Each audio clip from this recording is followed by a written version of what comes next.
Rained here on Friday, was chilly yesterday. The sun came out late yesterday afternoon. It's a beautiful day in Atlanta. 500 miles for the stars of the NASCAR Nextel Cup Series. The Chasers in the top 10 spots. Here we go.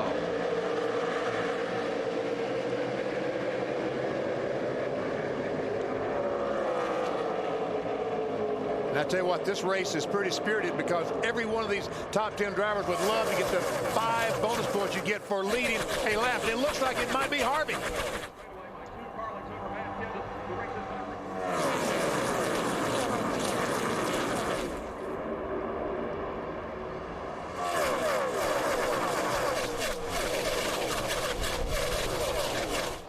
And it was. Kevin Harvick leads lap number 1.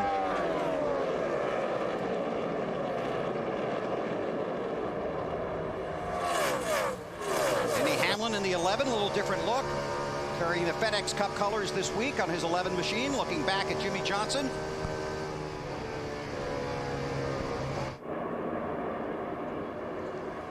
Dale Earnhardt Jr. around Johnson.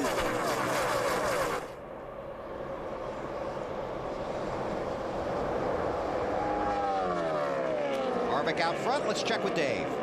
And Bill, you guys talked about it. So important to lead a lap and get those 5 bonus points. Kevin has not led any laps in the chase since his dominating win at New Hampshire. That was the first race of the chase. He's been skunked ever since in the laps led category. Boy, look at that 8 car. Junior is going somewhere, Wally. Well, and you know, these guys, it's fun to see already here at Atlanta. They're using all the racetrack already. It's not like, well, the groove is going to move up. It's already up there. These guys are already 3 wide, especially down in 3 and 4. So far, Junior's moving forward. Marty, what's he saying? Well, he's very happy with the race car, as you would imagine. That's based on practice yesterday. They had a run right before the end of practice. Junior said he liked the last run they did. He didn't like so much, so they put it back to how they were earlier. If there's a racetrack Junior loves, this is it. Just what you talked about, Wally. Trouble. Car around. He just got way high going into turn 3. The car got away from him, just clipped the 25 car Vickers. All right, guys, get ready. But he was up there all by himself. The car looked like it got a little bit loose. He got really, really high, kept it off the wall. First caution of the day. 4 tires here, guys. 4 was tires. running in the 8th spot. And he is trying to pass Casey Kane, that 9 car, on the outside. And you're right, Wally, it looks like he just got some of that loose stuff, the debris up there, and around he goes. Right in front of Jeff Burton. Oh, and he just barely caught the front of that car. He almost got away with it. Almost got away with it. Just, he tried saving it there, and he had to turn it off the wall just a little bit. Look at Burton right there. A lot of guys just going through blindly. You just watch the smoke when you're going through here. I mean, this is what you see when something happens. It's just, well, he was actually lucky because he saw the 5 car going down the racetrack, so he knew if he didn't move, it'd be gone by the time he got there. It's the 2nd week in a row he's had trouble early, although this time it looks like Burton got through without any damage. A week ago, ran into the back of Nemechek. But that looked exactly like Kansas when the 12 car, Ryan Newman, spun in front of Burton, that's right. and he couldn't see anything. Pit road is open. None of the leaders are coming. We'll step out. Bass Pro Shops 500 underway at the Atlanta Motor Speedway live on NBC.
I heard you. We get it about every 5 to 8 minutes and write it down. So. Just let me know when it really starts changing and coming down a bunch here. I'm 210 on my water. I'll run my fan here for for a little while. When it starts cooling off, that way I don't have to constantly keep an eye on it, but that way I know what my track's doing too.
NASCAR Next Cup Racing from Atlanta, presented by the Home Depot, brought to you by the Home Depot's Home Improvement Week, November 2nd through the 8th.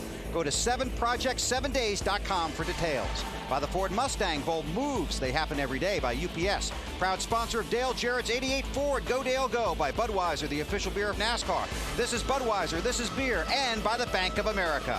Green flag just goes in the air. Wally, I'm impressed with that 24 car, because as badly as they struggled yesterday, I wonder if they were going to make it. But here he is battling Jimmy Johnson's teammate for the 5th position. Top 27 cars did not come down pit road. Brian Vickers did stay out. We'll get an update on that. Dale Jarrett in the 88, too fast exiting. Tail end of the longest line. He's 42nd. You see the 24 down on the bottom of Denny Hamlin, takes that spot away. So maybe some of that head scratching down there did him some good. It looks like it. That's the 4th position. Update on the 24 from Allen. Yeah, Bill, it's going to be an interesting day to watch Jeff Gordon. Steve Letarte, the crew chief, told me this morning that 90% of the chassis setup under this car is what they've been running throughout these summer months and running well with. But 10% of the setup are things they found in a test at the Homestead Miami Speedway recently that they think not only can help make them faster here, but might help their teammate Jimmy Johnson be faster over the final 3 races beyond today. They're not necessarily considering themselves one of the threats to win the title, though they haven't given up, but they think what they find today might help their teammate who's a little farther up in points. Be interesting to see how it goes. It will be, and Steve Letarte said this morning in the garage that they've already got their cars lined up for the final races after today. Got Earnhardt taking a look on the outside, going to take the lead away from Kevin Harvick. And he will come by and get those 5 bonus points. We talk about 5 bonus points like it's a lot, but in this business, it is a lot.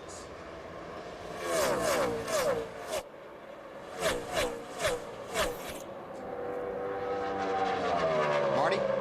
Yes, Bill, as I was telling Wally before the caution came out a moment ago, Junior just loves this racetrack, and he loves it because of what Wally talked about. You can run all over this racetrack, but what Junior really likes to do, he likes the high line in 3 and 4, and in 1 and 2, kind of the middle group. Sometimes he'll run the bottom, but he doesn't go up to the very top in 1 and 2 until the very end of the run. You see him sort of in the middle there. He likes it 1 lane higher on those older tires, but he loves just running all over this racetrack. And Wally, I know you guys, you drivers, just love to be able to run all over a racetrack, don't you? Yeah, and if you watch Junior, I mean, a lot of the places like on this mile-and-a-half racetrack, he likes to run really, really high, especially getting off the corners. He likes to run that high line. And if you can get your car to handle, it's fast that way because you carry a lot of momentum off the corners. That's what's real important at a place like Atlanta here, is not to bog the car down. So that's where Junior likes to run. If Junior's car is comfortable, he's going to be tough to beat because he's very good at running that line. See right there how he just kind of stays along that wall on the outside. You've got to have a good car to do that. But if you do, it's going to be fast. Talking to Tony Eury Jr. this morning, some of those guys on the A crew were saying that car is going to take a couple of laps to get up to speed, but when it does, it's going to go. Well, so far they were truthful. Right on it. Harvick in second. An update from Dave. He's being challenged by the 17. And he goes back to the bottom, Bill. He had tried the high line for a couple of laps there, something that Kevin doesn't like to do, something crew chief Todd Barrier told me he rarely even asked Kevin to try. But spotter had told him that the 17 and the 48 were running up there, and they ought to try it. Kevin now dropping back down to the inside because he feels like that's where his car will work better. Hey, Dave, that was a fun interview in the countdown to green. Well, you know, it wasn't exactly us who had been talking about Kevin making this trip. Right, and but you but I took the brunt of the blow, didn't we? Way to be a team player. Oh, 3 wide. Yep, and he's going to get past right here. And obviously the guys don't feel like missing just a little practice yesterday will affect them. Most of these guys are going to be working hard on their cars all day long because this place will change. Exactly right. Probably have about 10 chances to make your car a little bit better today. And we should talk about Tony Stewart in that 20 car, because here's a guy that's going to be running the bottom of the racetrack probably most of the day. He's going to make it work down there, and so far it's working very well for him. And get back to what you said, Bill, about 10 chances. You hope it doesn't take that many times, because this place is, again, it's a terrifying racetrack to drive when your car's not handling. I mean, you are just flying down into the corners here, well over 200 miles per hour into these corners, and it's just, you want the car to handle, you want it to stick. So, boy, you want it to be right when the green flag drops, because it could be a long day if it isn't. And Mark Martin has fallen back to the 12th spot, but really maybe that's not that bad for him, because he was a really unhappy gentleman yesterday. He was very, very unhappy. We look at in the middle of the corner, we'll see Tony Stewart goes down to 7,600 RPMs. And let's watch as he goes down the back straightaway in this 20 car. 86, 8, 89, 91. 93, almost 9,400 RPMs. That's maximum, but minimum a 76, 7,700. This is an engine builder's nightmare. Matt.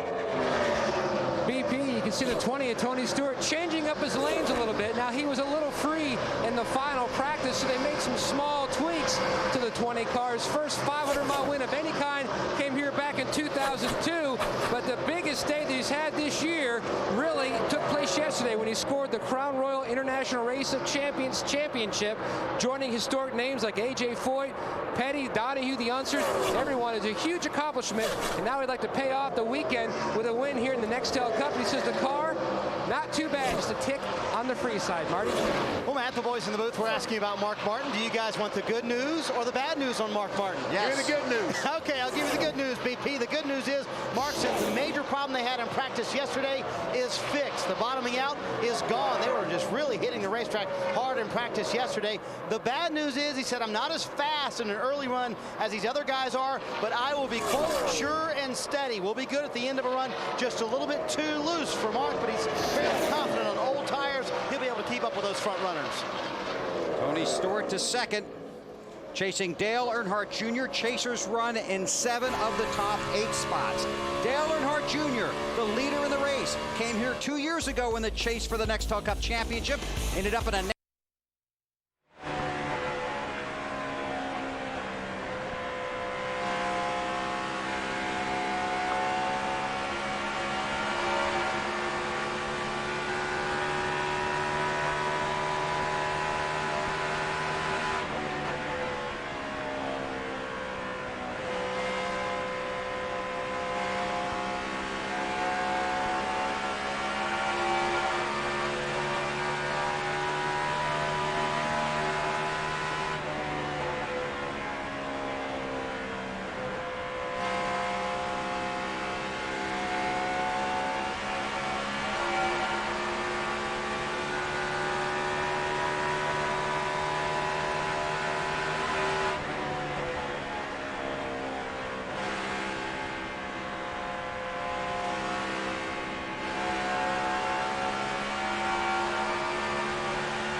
Clear high, clear all around.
Third position now, Jeff Gordon, the 24 car, has gotten by the 8 as well.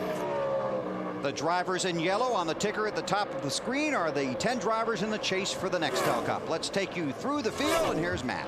And Bill out front is Big Orange, Tony Stewart. Now, he really hasn't said much about the handling of the race car, just concerned about the changing weather, because this is a weather temperature track that is very sensitive, and we are going to see drastic changes in the track temperature today. And his team left him a little note on the dash, chasing his second Atlanta win. It said, hardware space available, and that means in the front of the transporter on the way home from Atlanta. AB? Jeff Gordon started ninth, moved quickly up to second in this race. Interesting thing to think about for later in the day. This race will finish after sunset, under the lights. Jeff Gordon's crew chief Steve Letarte told me this morning, I don't want to be the guy that's fastest when the sun's out, because that means I'll have a hard time being fastest when it's dark. Marty? Well, Dave Earnhardt Jr. admitted earlier this week he had a hard time letting go of what he called an over-aggressive mistake at Martinsville. So Tony Eury Jr. and Steve Mill, team managers for Dale Earnhardt Jr., went over to his house earlier this week, talked to him, said, listen, we all make mistakes, but the best thing to do to help us win this championship, let it go. Atlanta's one of our best tracks. We need to run well there. Matt? The guy on a roll is Jimmy Johnson, a second 2 weeks ago. The win at Martinsville really turned around the momentum for this team. Jimmy said the car was good before the caution, but now says it's a little loose on entry. Feels like it's on top of the racetrack. Doesn't have a good a feel as it did earlier. Alan?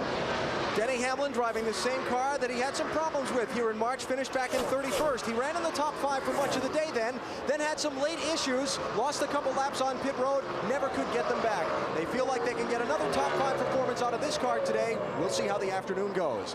Matt Kenseth started on pole. He has slipped back now to the 6th position in the opening laps. Let's let him tell you what his car's doing. Balance is okay, I just don't have any grip. Sliding all over the track. All right, 10-4. It's a little loose in, a little loose off. The center is okay, just no grip. Dale Earnhardt Jr. on pit road, and this is unscheduled, Marty. Bill, all he said on the radio was, I have a bad vibration. Now remember, they had a problem here in the spring, also with a tire going down. They went down a lap, made up that lap through the lucky dog, were still able to finish third in that race. Very calmly, Tony Eury Jr. said on the radio, bring it to pit road now, not worth us making a mistake here. They thought it was the left rear. To me, the left rear looked up, though. We'll check the pressures on those tires. Clearly, though, Jr. will go down a lap here. We'll have to make it up. No, it's like a light switch there on his lap times. I was watching his lap times, and all of a sudden he lost like a half a second to 3/4 of a second from like what Tony Stewart was running. So something, he felt something, and it went bad for like 7 or 8 laps in a row, and he just decided, hey, something's wrong with this thing. And all he can do is hope now that tires, in fact, did fix the problem. Right. Alan, is 99 looking good? Yeah, let's keep going through the field, BP. Carl Edwards at his favorite racetrack. Talked to him before the race.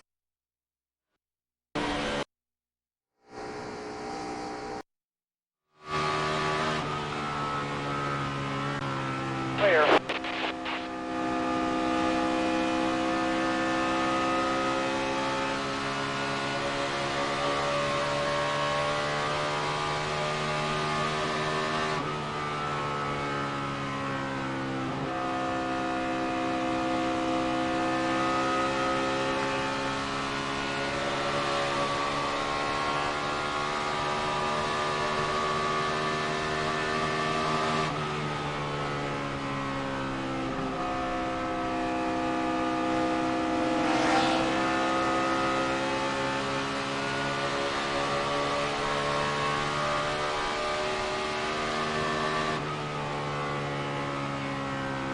Clear.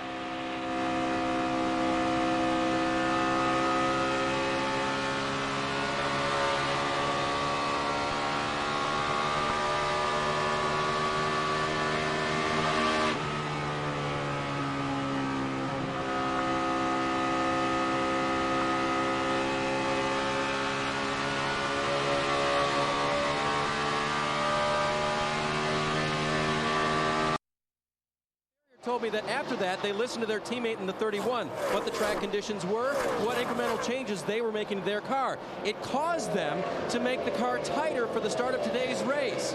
Well, not tight enough. The car very loose. That is why Kevin has gone backwards. Marty? As advertised, Dave, Mark Martin getting a little bit better the longer we run here. He's picked up 2 spots in the last 15 laps or so. You know, I talked to Pat Tryson this morning about all the problems they were having on Saturday. He said, you know, if there's one racetrack where Mark Martin can make his car better, this is it, Atlanta. I know he can get a little bit better.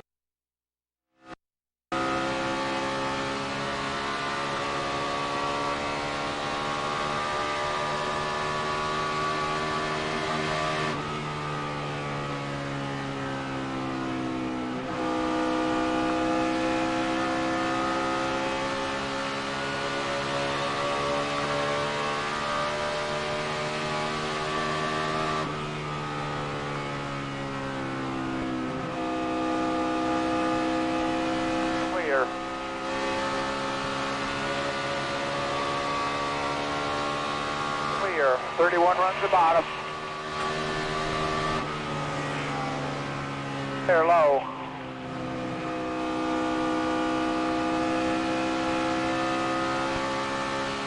Tight in the center still. Hi, we hear you're tight in the center. Simple.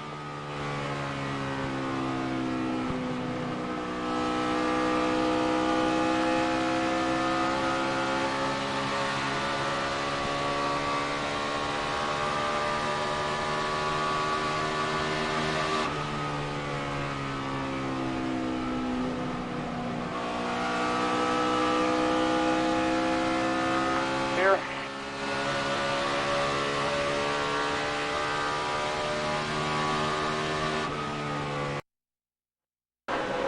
Four's running hot.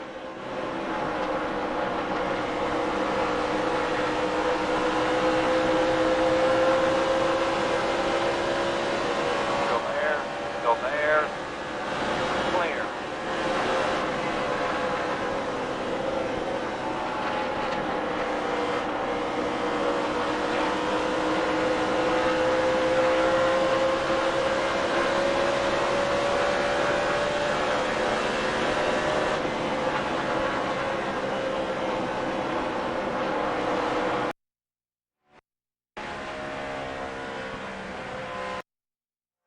Clear.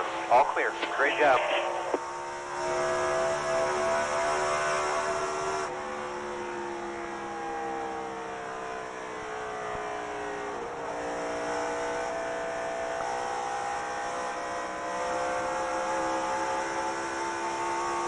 Looks like I need lower left side pressures. 10-4. You hear us?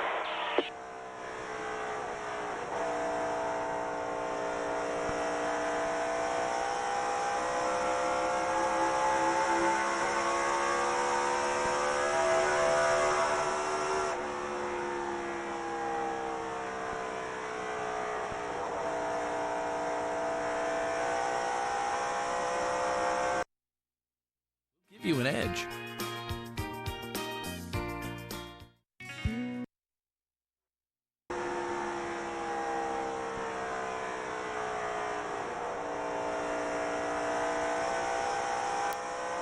got a copy on me, Michael.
One.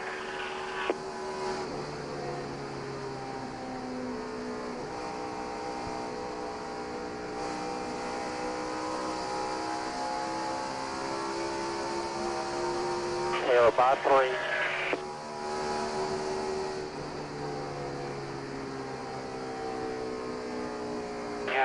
Inside, all by himself.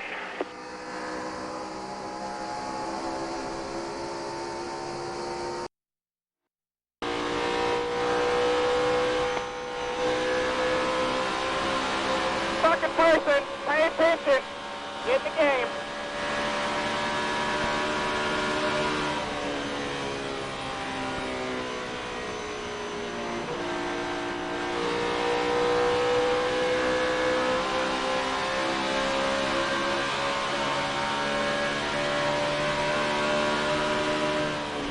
Coming inside.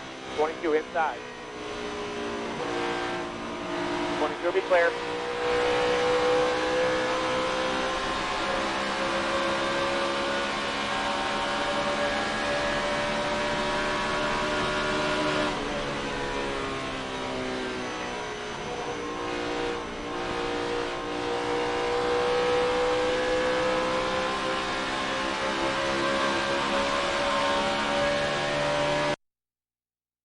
That change, they have since the vibration has gone away ever since they did change the tires, so they're not sure what caused the vibration. But Wally, that's a driver's worst nightmare. You don't want to say I've got a flat tire, hit pit road, and there not be a flat tire, right?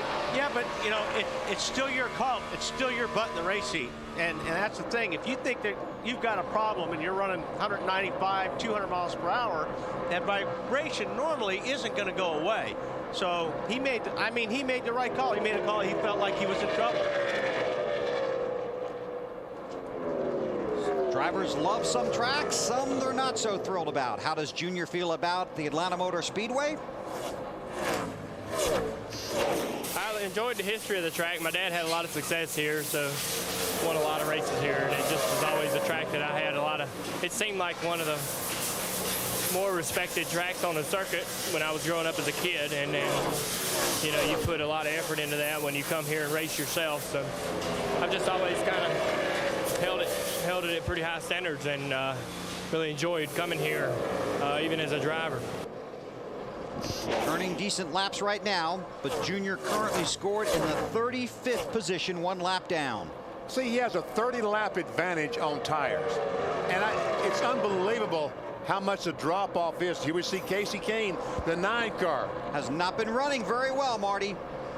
Yeah, guys, not quite the run the 9 team was expecting. Casey said the car feels loose, but it also feels tight at the same time. They're going to pull a spring rubber from the right rear. The car is loose, is what Kenny Francis is going to go with. Casey said, I do not like this set of tires. Also, in the last 4 laps, he said, I'm starting to pick up a vibration. A lot of concern down here on pit road, especially about these right fronts that people may be seeing the cords when they pull them off for the first time. This a new tire combination, basically, compound for this race. Well, they had some tire issues here in the spring. The tires were wearing out because this surface is very abrasive, kind of like Darlington. So Goodyear did, in fact, make a harder tire this time. They brought an all-new tire, has a Charlotte construction, harder compounds, but they still, as they slide across, when these tires slide across the racetrack, they still are going to wear them out. See how that story unfolds. Matt. And Bill Ryan Newman started today 17th. His worst start here at the Atlanta Motor Speedway. All have been top 10, but due to starting it by car or no points, it is what it is. The car was free, especially on entry. AB. Matt Kenseth started first, fell back to 10th spot on this run. They have called him on to pit road here for a tire change. An air pressure adjustment on the car, just looking to help the overall grip level on the machine. This crew has been one of the best. I see a little strip of cords on the right front tire that's just come off the 17 car. Nice catch on the right rear tire coming around the machine. And so far, the left side tires off the car look pretty good. Over 15 seconds, not a great stop for those guys. Not a great stop, but Matt Kenseth felt the tire, the right front, giving up. He knew that all of a sudden that the right front was sliding across the racetrack more than it should. Well, he knew it was worn out. What happens is when you run these cars, you've got a feel for the car, you've got a balance for the car. Once the cores start showing, it feels like you start hitting ice with that right front. The more the tires start showing the cores, the more it feels like you're hitting ice. That's when a driver knows it's time to come in and change it. 53 laps in, these guys are stopping for tire reasons, not fuel reasons. No, they can last another 10 or 15 laps on fuel, but tires not making it. Marty? Hey guys, check out the right front on Casey Kane's car as we talked about. Look at that. That tire is obliterated on the inside shoulder right there. That's beyond cords. That's getting ready to blow. And so it's cords all the way around, Wally and Benny. So pretty much that tire is gone on Casey Kane's right front. Casey, good move hitting pit road, buddy. Because otherwise that 9 car would be wadded up down in a corner someplace. In just what, a lap or two? Yep. But like I say, you can feel that. These guys can feel it when they start doing that. Comes to 29, Dave. After being very, very loose, just missing Travis Quapple, leaving his pit. Kevin's car has gone very, very tight, not happy at all. Plus, they had a radio that stayed keyed open. That made Kevin a little angry. They'll make wedge adjustments on both sides of the cars, air pressure adjustments as well. Try to get this car back in the game. Marty. Well, Dave, biggest concern for Mark Martin was that his car was loose getting into the corner. They're actually going to add a ½ pound to the left front tire, as well as taking out a ½ pound from the right front tire, or actually adding a half pound to the right front tire as well, trying to tighten up that car getting into the corner. Matt? And Tony Stewart makes his way down pit road as well. Tony said the car needs to roll through the center of the corner better. It's not bad, but it's been working like that pretty much all weekend. You see him going to work on the left side of the car now. Air pressure change for the 20. AB? Carl Edwards going to pit here for 4 tires. They're going to adjust the air pressure on the right side of the car to try and help the handling on this machine. Green flag pit stop here at lap 56. Also expecting to see Jeff Gordon on pit road, who will have to swing around the front of Carl Edwards. So we'll see Carl make his pit stop here, and then you'll see Jeff Gordon swing around the front. You see a track bar adjustment there being made on that 99 car. Here comes Gordon. He'll swing around the front. It'll be a 4-tire change. Air pressure will be adjusted on the tires on the right side of this car as well. And they carefully come in and on the pits. Edwards got away just in time. Look for a 4-tire change here on Gordon. Jeff Gordon did stay out and lead a lap, so he got 5 bonus points. Jimmy Johnson is currently the race leader. He's got 5 bonus points. You got more business down there, AB. Yeah, you see Gordon leaving as Denny Hamlin comes into his pit. Going to be a chassis adjustment there. You see the wrench about to be handled by the catch can man. Wedge adjustment there, and 4 tires on the 11 car. They'll get a look at those tires, and we'll go to Matt. And Jimmy Johnson slides to a stop, Alan, using heavy braking. You can see the team blowing the brake dust out of the left front wheel. Already made a significant chassis adjustment. Jimmy says the car just way too loose. Just can't get a good feel for it in the racetrack. Meanwhile, the 31 of Jeff Burton, his car already, and he made a comment as they've already called for air pressure changes all the way around because the car is just so free and lacks grip. He says, is this Rockingham or Atlanta? Talk about the old Rockingham Raceway, which used to just tear up the tires, had absolutely no grip there as well. So Burton heads off of pit road. Jimmy Johnson has made his stop. Joe Nemechek is currently scored as the race leader. He scored as a race leader, but he's not a very happy camper because he's out there on worn tires. He wants some new tires like the rest of these boys. And he's probably going to come get him pretty quick. It won't be long. And that means Dale Earnhardt Jr., who's currently second, could inherit the lead. See if Nemechek comes in this time. Nope, going to stay out. Got Matt Kenseth right behind him. Green flag pit stops here at Atlanta. How about the crew cam? Front tire change on Tony Stewart's Home Depot Chevrolet. Ira Joe Hussey. Pulls that front tire off. Tightens the right front. Now around the left side. 5 lug nuts off. 1, 2, 3, 4, 5. They're tight. Let's go, Tony. I can't believe it. What's Kenseth waiting for?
Clear high.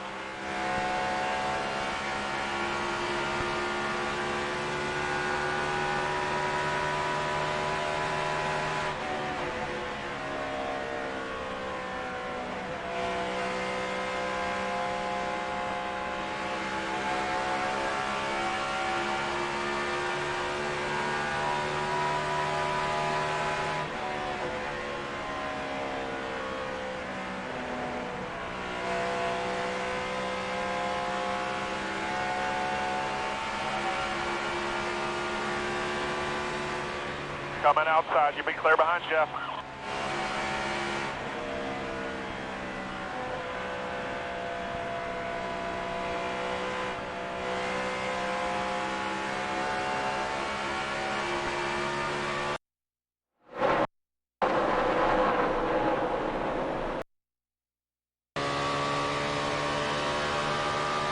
Car length back to the 5 all tires.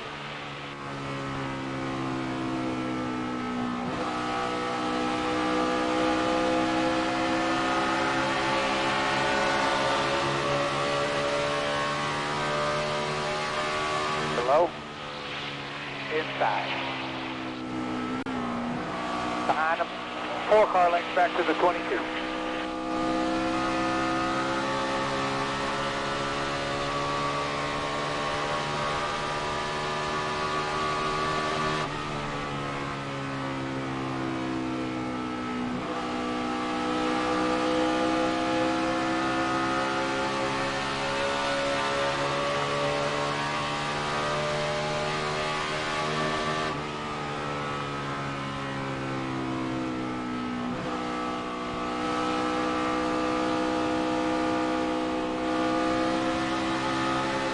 Two car inside.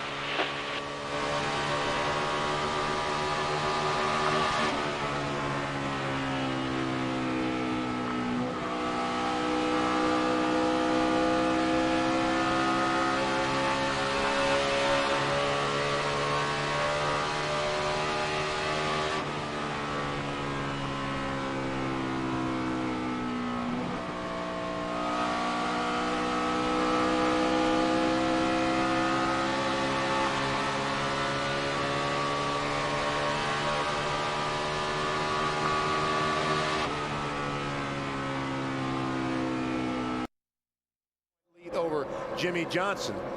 But Johnson's made quite a comeback from those first 4 races in the chase for the Nextel Cup. Hamlin in that 11 car is 6th. Kenseth is 7th.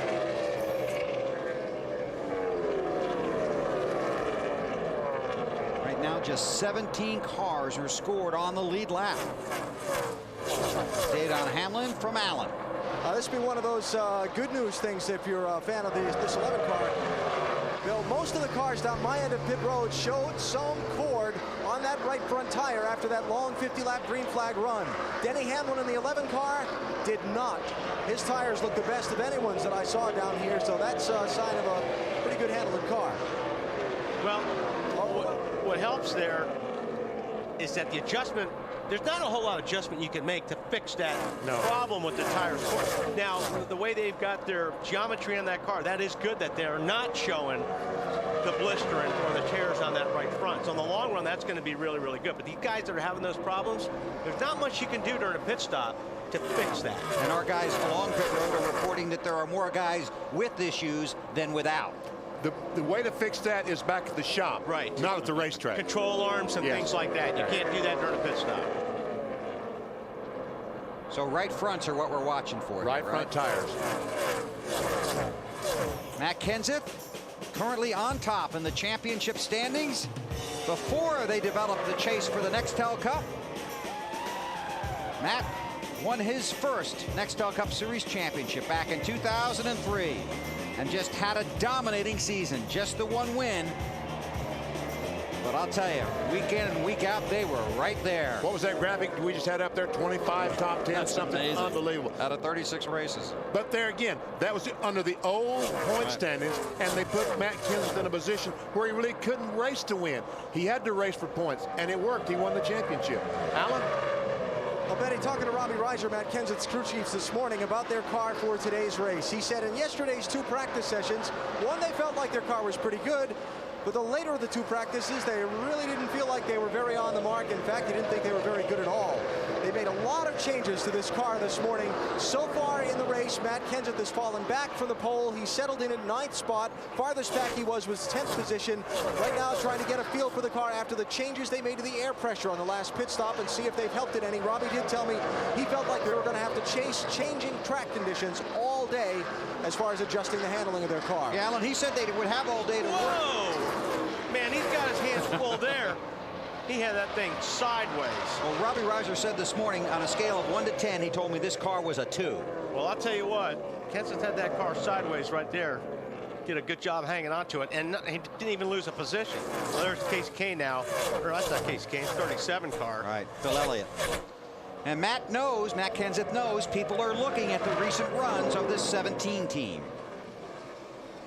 I think that we haven't really performed maybe well enough and put together good enough races maybe to be the points leader, but yet we've worked hard at it. We've never gave up, and we've taken some races that we probably should have finished 30th and finished 14th with it. So I mean, I think that's a credit to our team of never giving up and working hard. So every day is not going to be a good day. Every day is not going to be a day where you're a contender and you're able to win. And on those days, I think a championship team is made of taking them bad days and turning them into as good day as you can, as much as a championship team is made of winning and running up front. So you're not going to have a good day every week, and you got to do the best you can every week with what you have.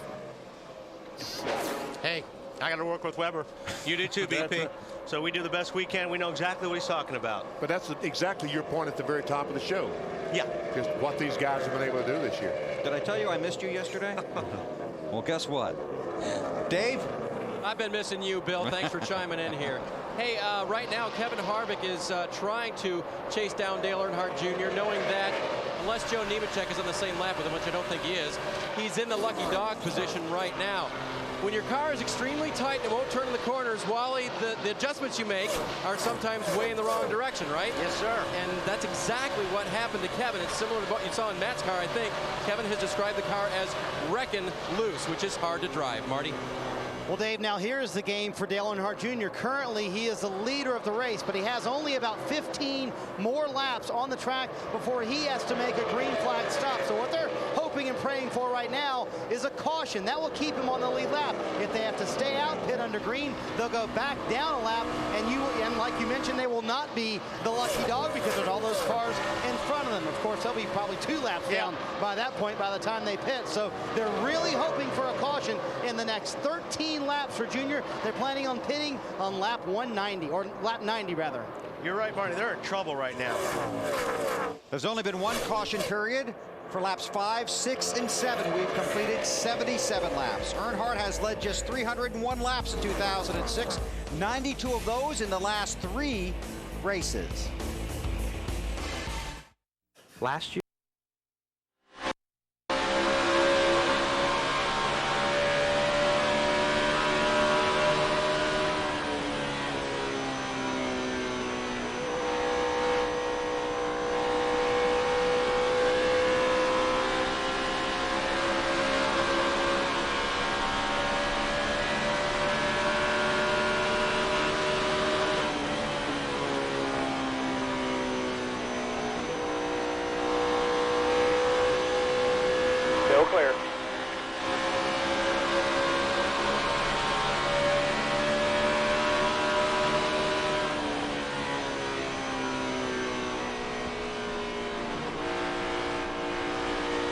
inside corner, 88 inside.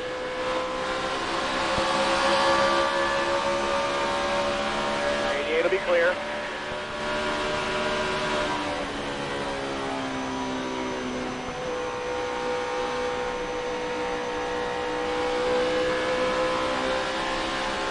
Is right on you there.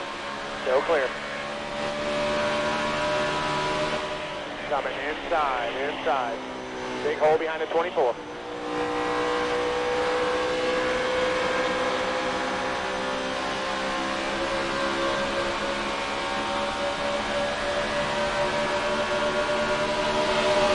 Talking about debris here. Come on.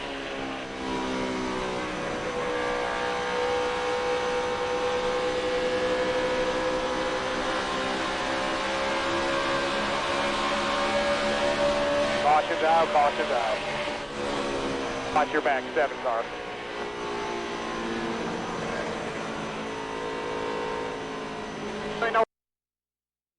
Open a checking account. Can't get in the corner. Got no side bite. This feels pretty much like it did in Charlotte. Not good. ATM4, so we got to get your entry fixed first. Were you tight there at all? Hell no, I'm practicing. ATM4, we're going to get that track bar down on the right side right here and get your 4 tires.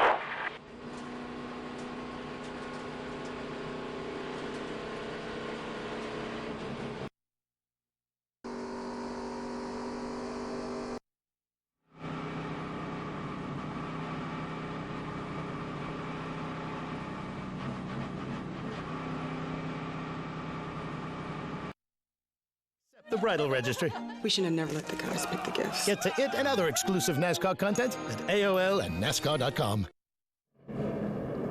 We have just gone under the caution here at the Atlanta Motor Speedway. The caution is for debris in turn 2. It is a huge benefit for Dale Earnhardt Jr. out of sequence with the rest of the lead lap cars.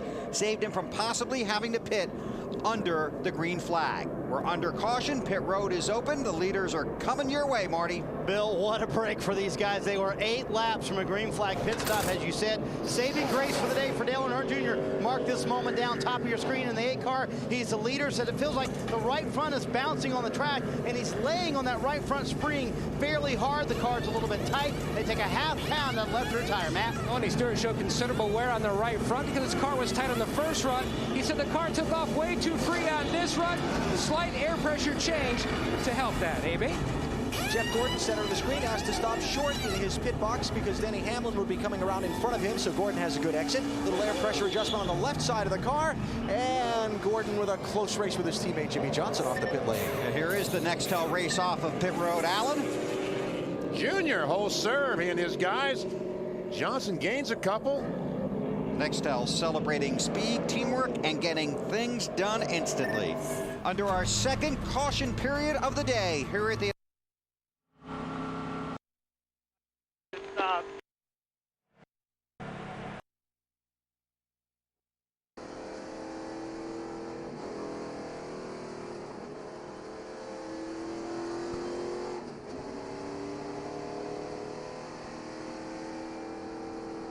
What can I do different there, Mike?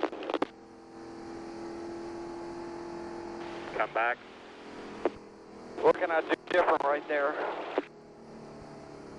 The brakes were locked up there for a little bit. The asphalt changes. It's fresher asphalt than our pit stall is old asphalt.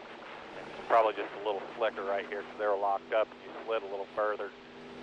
Probably just knocked a little bit of speed out.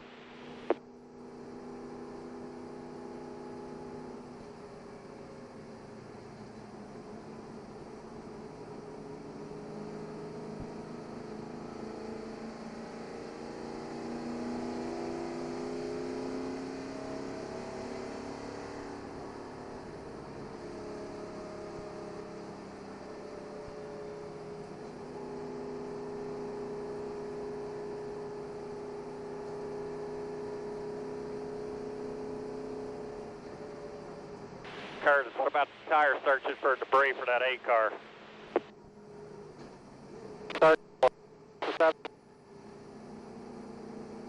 10-4.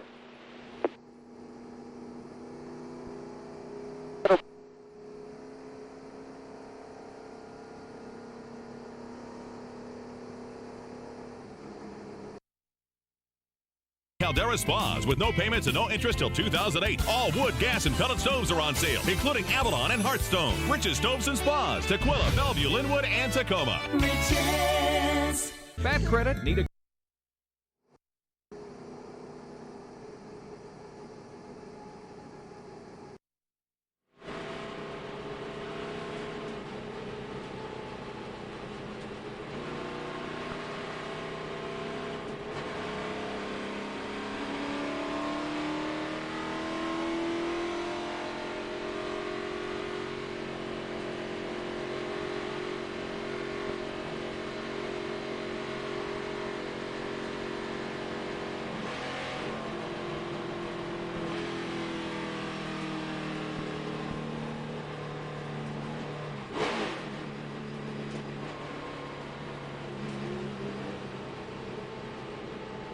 You are watching the Bass Pro.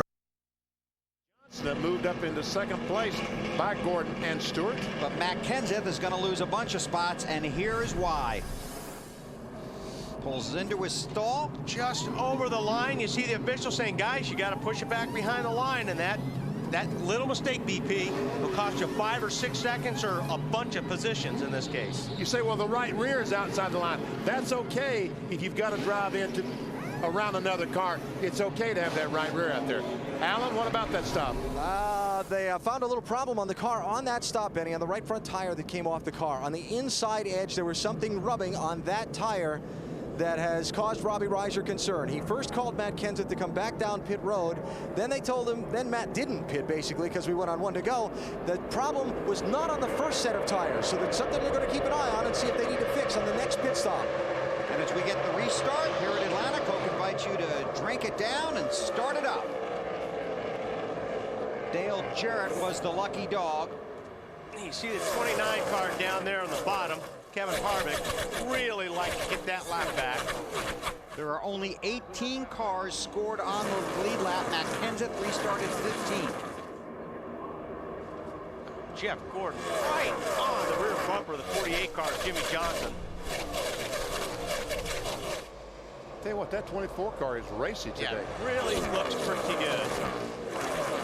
Harvick would really love to get that lap back. And it's just one place, VP, where as you see Gordon go by the 48, that you got to be careful when you pull up on somebody to get them loose, because it happens so fast, it could get you in trouble. The guy in front of you just jumps out of the gas, or the cars get upset. Really, you're going so fast here, it's very easy to get somebody loose. And when they jump out of the gas, you run in the back on it. Right. Junior has led 39 laps today. And Junior's car is really, really good at the get-go. As we've seen, that thing just flies for about 10 or 15 laps. But we'll see if they made the right adjustments to have that car be a little bit more consistent where it doesn't fall off so much. Tony Gibson, who works on this 8 car, I talked to him this morning. He goes, you know, you never want to say we're good or we're running well or whatever. He goes, when my wife calls and asks how the car is and I don't say much, she pretty much knows we're going to be okay. You don't want to jinx yourself. That's right. He didn't want to say too much today. Alan, what's up with the 17? They figured anything out? Not yet. They just had a big huddle and looked at those tires, Benny. But you were asking about the pit stop before. Let's let Matt explain what was going on there.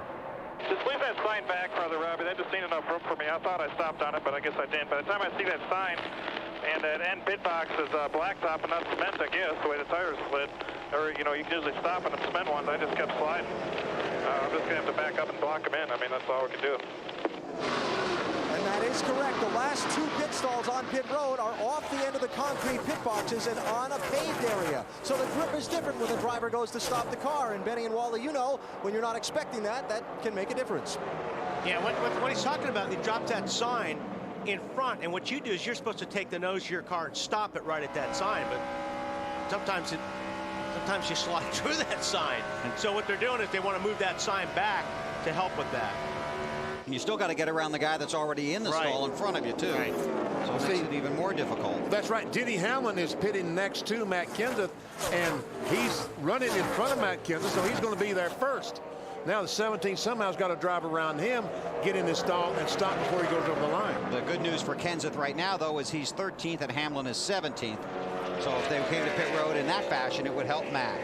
Earnhardt Jr. won here in March of 2004. He has 6 top 5s in Atlanta and 8 top 10s.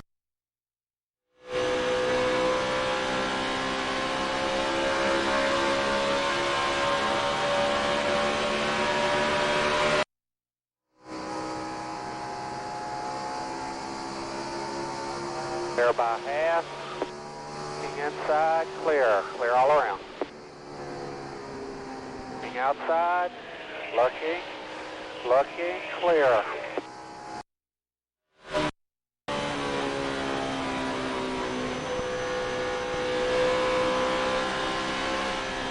Side corner, inside.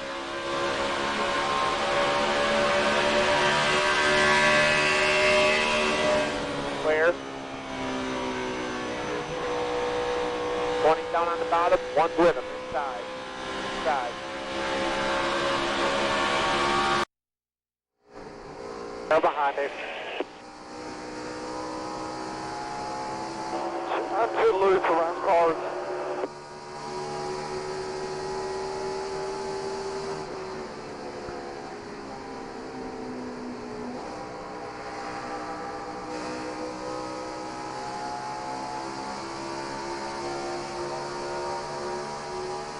Tempo, I'm too loose around other cars.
Ben Earnhardt could have picked up a little bit of that aero push that we talked about, and he tried a different line, didn't work for him.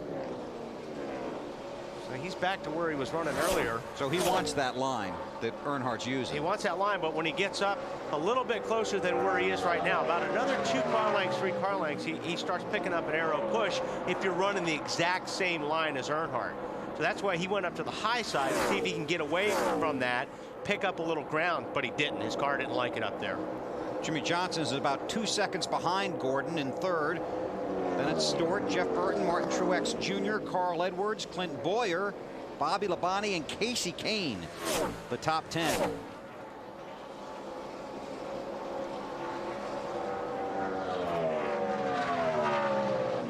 Gordon, one of the guys in the chase for the Nextel Cup Championship. Had an interesting day at Martinsville. Not a great finish, but a good one. And he was a little surprised with some of the stats after the race. at Martinsville, I was so disappointed that we didn't win because we had a car that was so awesome the first half, and we kind of lost it a little bit in the second half. And yeah, we finished 5th, and I was like, okay, well, you know, it's a decent finish. And then they started showing me the points. It's like, wow, really?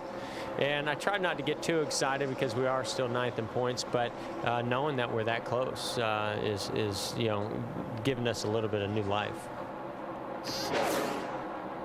Tony Stewart for 3rd around Jimmy Johnson. That's what I start saying. Jimmy Johnson lost another spot. And as Alan talked about, that 24 bunch still says, as of this morning, they're running for 2007. And using some experimental parts, it's the radiator this week and 4 or 5 other parts, trying to help out everybody else to see how it works out. So it's 2007 is what they're thinking. Okay, well, that's to get guys like you off their back. Oh, really? Yeah. I mean, I do. I think that's it. Say, okay, everybody, hey, listen, just forget. Don't even look at us anymore. We're racing for next year. They're not. So somebody in the garage told me a story that wasn't true? Yes, it's called The Lie, Bill. Oh, I'm crushed. And I like those guys so much down there. Your wife's been lying to you for so many years. Yeah, especially in the last 6. Earnhardt Jr. leads Gordon in Atlanta.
Inside.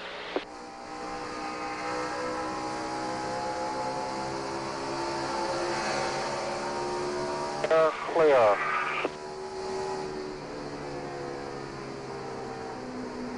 Inside.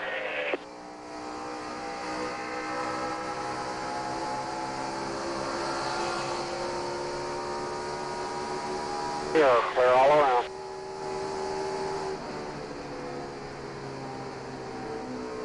Inside.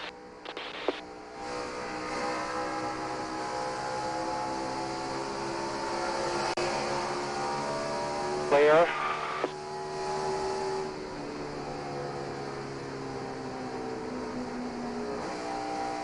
Back inside. Clear.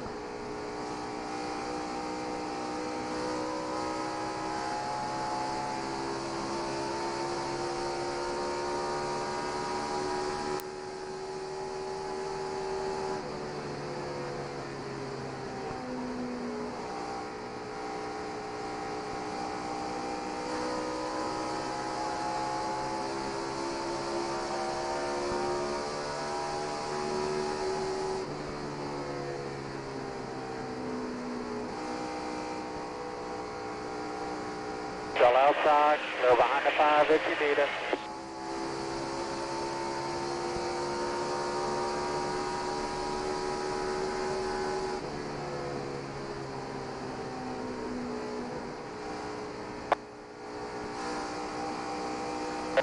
Still there. 2 wide, 2 wide. Still outside, still there. Still outside, still there.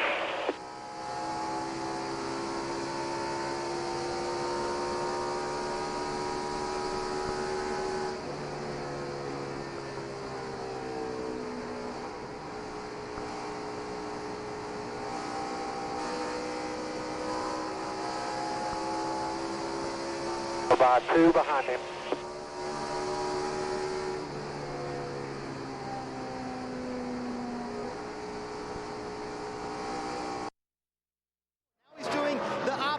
Bottom in 3 and 4 and the top in 1 and 2. It seems to have helped, but Junior has picked up a tight condition here midway through the run. Alan? It's interesting watching Jeff Gordon move around to different lines on the racetrack, because Steve Letarte, the crew chief, told me this morning that these Nextel Cup cars have gotten so finely tuned now that the driver just about has to pick the line he wants to run and let the crew chief adjust from there. Steve said not to look for Jeff to run the very bottom in 1 and 2. It's too bumpy for the setup they have on the car, Matt. And Tony Stewart runs in the 3rd position. The car, he says, is now too free on entry and too free on exit. Started today in the 11th position, currently runs 3rd. He's led 32 laps today. Meanwhile, the 48 of Jimmy Johnson. Now, it's interesting, back at driver intros, Jimmy and Jeff Burton were going back and forth about one guy losing the championship lead, the other guy picking it up, but back and forth just about the luck and how to keep your team mentally prepared for the long chase. We've wanted it so bad and we've tried so hard. It's more of a deal now where I've got to almost pull the reins back on the guys and say, look, we know we can do this. Let's not want it so bad that we cause problems and create issues. Let's just be smart and just do what we know how to do. Gordon once again trying to work under Earnhardt for the lead. Jeff just can't let that car drift. Maybe he can this time. Yes, he can. Drifts up in front of Earnhardt. He wanted to make sure he gave him enough room this time. He didn't want to come back and get him loose down in 3 and 4. Earnhardt looking to close up. He got a little bit of arrow push there. You can see he went down underneath it. He got there, and all of a sudden he lost the nose. The car slid up. He had to back off a little bit. That was a perfect example of arrow push. Yeah. So Gordon leads 115 laps complete. We continue going through the field. Matt. And Bill, while Jimmy Johnson, his car had a life of its own on entry, Jeff Burton says his car has just gotten tighter and tighter on this run, but the comfort level is better. Meanwhile, Martin Truex Jr. in the 1 car says his car, for whatever reason, has really gotten tight in the center and loose on exit. He told his team we really need to work more on fixing the center versus the exit. AB? Carl Edwards has won 2 of the 4 times he's raced the Nextel Cup car here. Having a solid day right now, up to 7th. He started back in 12th place. Just talked to his crew chief, Wally Brown, about the handling of the car, and overall not too bad for this stage of the race for the 99. Matt? The 07 Clint Boyer was 2nd yesterday in the NASCAR Busch Series race. Now, his crew chief Gil Martin's been telling Clint, just save your right front tire. Now we're seeing tire wear like we did in the spring. The first run showing some excessive significant wear going down to the cores, but as the day wears on, more rubber gets into this green racetrack and the wear gets better. And that's exactly what we're seeing now. Gil telling him that we'll work on that tight race car on the next stop. Marty? Well, Matt, Casey Kane told me on Friday, he said, one of the things that has made me most proud, especially here in the second half of the season, we're making our cars better throughout a race. Earlier on, Casey Kane and his team struggled a little bit with a race car that was a little too loose. They've been getting it better the longer they run, although this is the beginning part of the run where they get worried about those right front tires. This is where the cords started showing earlier on. Alan? Nice little rally going on for Matt Kenseth. He was shuffled back to 15th after the pit stop. We showed you when he overshot the box a few minutes ago. The team thinks that they've figured out what's causing the rub on the inside of the right front tire. They have a hose to blow air on the right front tires inside to help its lifespan on the racetrack. They're going to try and push that back a little bit on the next pit stop. Marty? Alan, both sets of tires that came off Mark Martin's car were no problems, no cords at all. They look beautiful. And Mark is saying the car's a little bit too loose, but the longer they go, the better this race car get. Mark wants to put himself in position. As he told BP earlier, they have to win today if they feel like they have a chance to win this championship. Dave? Well, Kevin Harvick restarted 19th on the grid here. And what do you guys show now? 21st for Kevin? That's correct. Yep, 21st right now. Has gone backwards just a little bit, trying to find his way back into competition here. His car was loose into turn 1. That was the main complaint. Made a track bar adjustment and 4 tires, but so far it hasn't helped him. Alan? And Denny Hamlin has fallen back quite a bit in this field as well. Just like Matt Kenseth, he slid through his pit box. His box also on pavement instead of concrete. Lost about 5 spots on the last stop. Not long after the restart, said his car just won't handle when it's in traffic, and that's causing him some issues on the racetrack. Dave? Kyle Busch's car now reporting no grip. The thing that they had to work on after the front end damage was fixed is that the car was really in the racetrack. No, I mean really in the racetrack, bottoming out hard. And so they went under the hood, made some adjustments to the shocks there, raised the car up, get it off the track for Kyle. Seems to have helped a little bit, but he's off the pace today. Thanks, Dave. Kyle Busch, 28th. One of many cars one lap down. There are 17 cars scored on the lead lap. The last one being Denny Hamlin. You know, listen to what Marty was talking about, the 6 car. The 6 car's times right now are as good as anybody's, if not better than a lot of cars. The problem is Mark can't give up 15 seconds before his car starts working. That's right now. He's 15 or 16 seconds behind Jeff Gordon. They've got to get that car BP working better on the get-go, or they're not going to have a shot at this. Maybe the last half of the race, as the sun starts going down and it starts getting colder, maybe that will help. His car. You can't bump draft here at Atlanta, right? No. Because Gordon's leading and Earnhardt's second. And their friendship really bonded after Talladega. Jeff has 4 wins here in Atlanta. Was 4th in March, 2nd last October. He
Clear high, clear all around.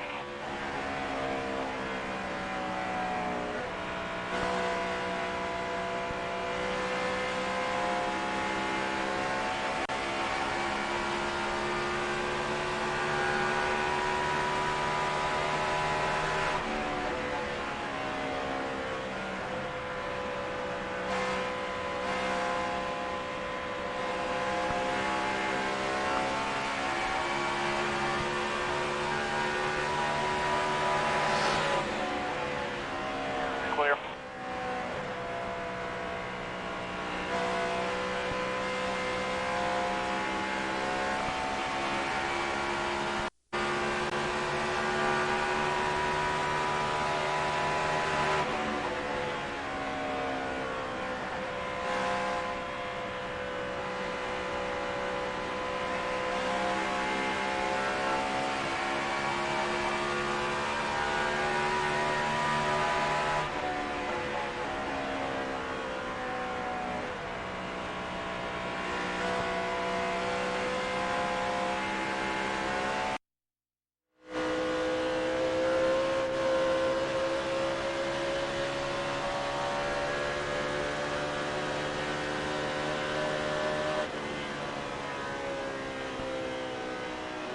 Clear.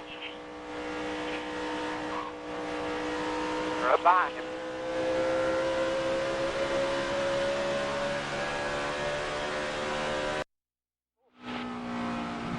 Two car lengths back to the 45, all tires. Man.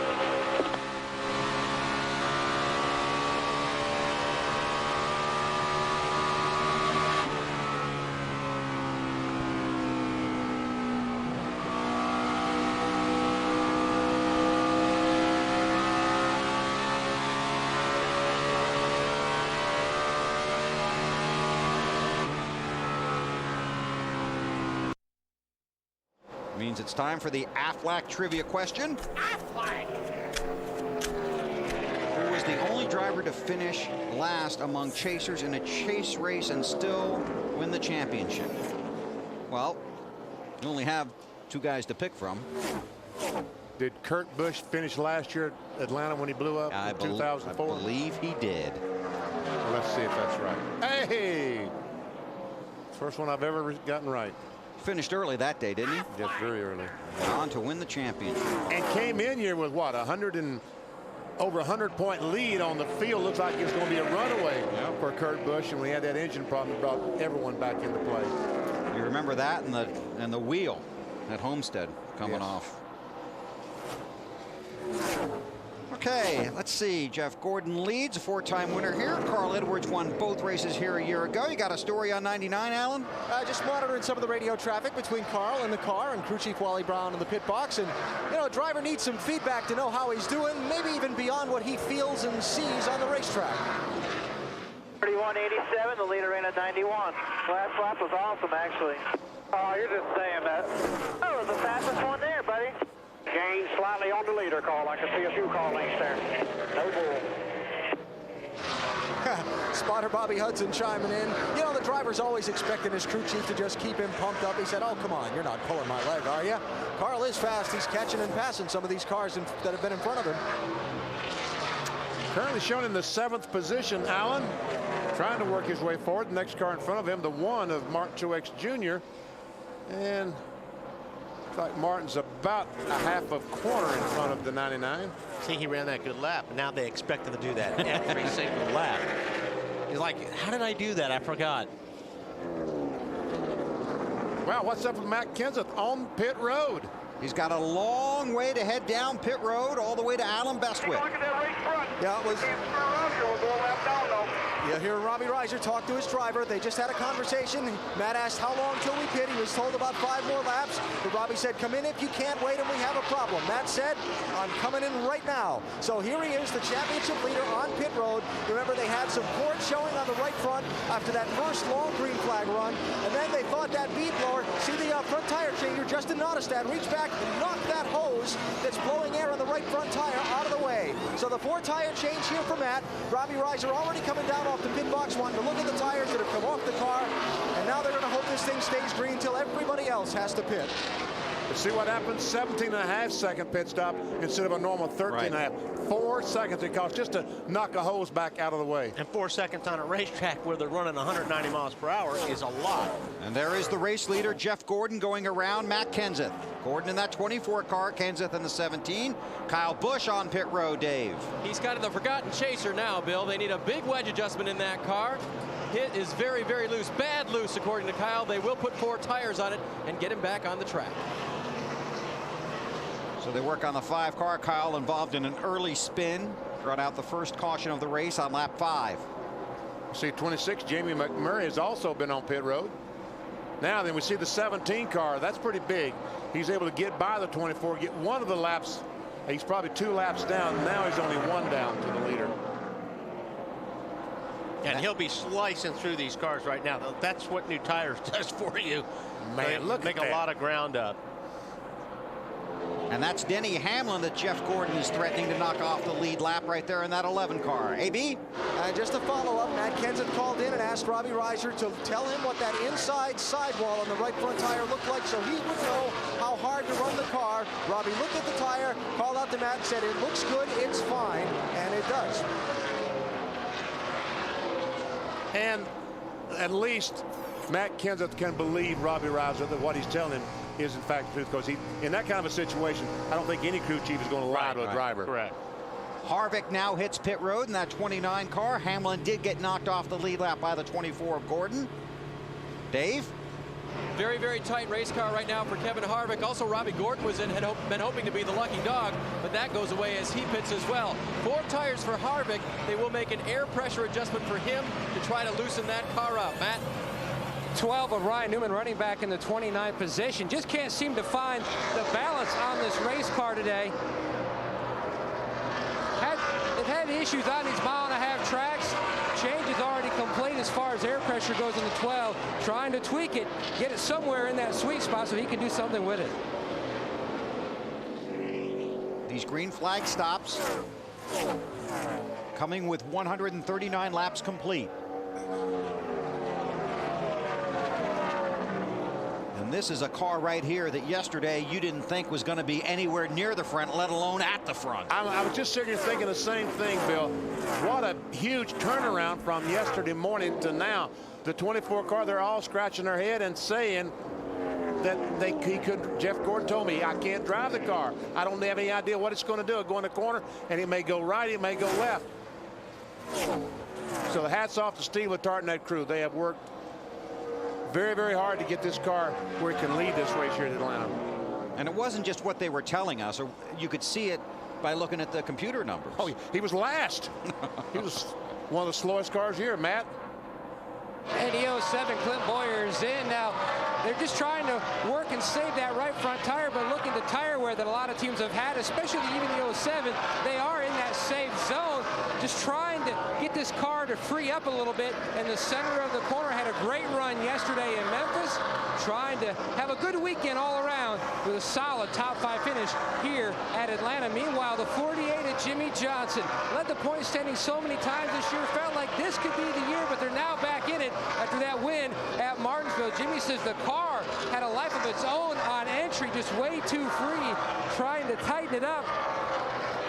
You see him go to work. They're going to make a chassis adjustment across the back of the race car of the 48 of Johnson. Good solid stop going so far for the Lowe's guys. Good day so far. Meanwhile, the 55 of Michael Waltrip also on pit road. Dave? The 88 of Dale Jarrett. You know, don't you hate it when the lucky dog doesn't make any progress? Well, he went from 18th to 9th before all of these pit stops were starting. A very, very good run for DJ. Right now he's going to take on 4 tires in the crew. According to DJ, it's 4 tires, and that's it. No changes right now to the 88. Marty. Dave, Casey King hung around the 10th position for most of this run. He said at the end of the run, the right front tire felt fine. We will check on that. He said he could use more grip, though. 1.5 rounds down on left rear wedge. He said, I can't drive as hard as these guys around me. It's just not worth it. It's too early in the race. That's with 143 laps complete of 325. Still a long way to go just to get to halfway. Jeff Gordon has led 31 laps so far today. That car, Dale Earnhardt Jr., has led the most, 66, but he's on pit road now, Marty. Running for third when he comes to pit road, Bill, and he said, you know, at the end of that run, I just really got way too tight and couldn't keep up with the 20 car who passed him, as well as Jeff Gordon who passed him. It'll be an air pressure adjustment, trying to get this car better later in the run, but clearly on brand new tires, Junior's about the fastest thing out there, Matt. Jeff Burton's been 4th 3 times here at Atlanta, working on a win now. They're trying to make some more adjustments to the car. He says, I'm struggling with the rear and the front grip. I've had to slow down a little bit, but sometimes when you slow down, you actually go faster. And the 20 of Tony Stewart is in as well. They're going to make a track bar adjustment and wedge adjustment. He says when he tries to move up, the car just gets tighter and tighter. They need to be better on the front end of the run. Their car's pretty rock solid, AV. And the race leader, Jeff Gordon, is in. They're going to make air pressure adjustments in the left front and right front tires. 4 tire change here. A little coordination between the cars pitting in front of and behind Jeff Gordon. Denny Hamlin in last lap. Carl Edwards coming now. Marty? Well, Alan, Mark Martin at the end of that run was one of the fastest race cars. That's a good stop for the 6 team under green flag conditions. Exactly what they need. Half round of wedge in the left rear. Trying to tighten up just a little bit at the end of that run. Mark said it was just touch too free for him. Alan? And on pit road is Carl Edwards, who has continued to hold steady in the top of the standings. He's getting a warning from his spotter, Bobby Hudson, about Greg Biffle, who just pulled away from his pit stall just around where Carl has to come on to his pit lane. We have 4 tire change here, and they're going to make air pressure adjustments. And I thought they were going to make a track bar adjustment, but yeah, there it is. Okay, there's the wrench going in and out, and of course top it off with fuel. And the most important thing on these pit stops for these teams right now, looking at the condition of the tires after they come off the car. What do they have to work with for this next long green run? And that's what we'll want to know. Exactly right. Yes. But the teams can look at how the wear is on the tires, if the right front wears more than the right rear, and that way they can figure out what they're going to do for their next adjustment. Right, because they stopped last time under the caution at lap 83, now working lap 147.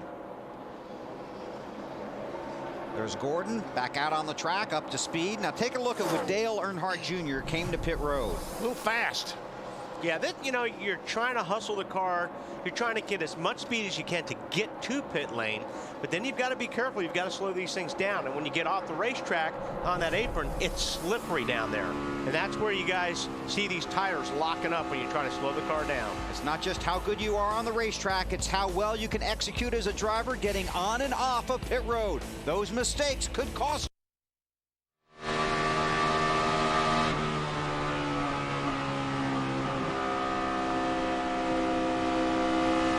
They're low, they're low.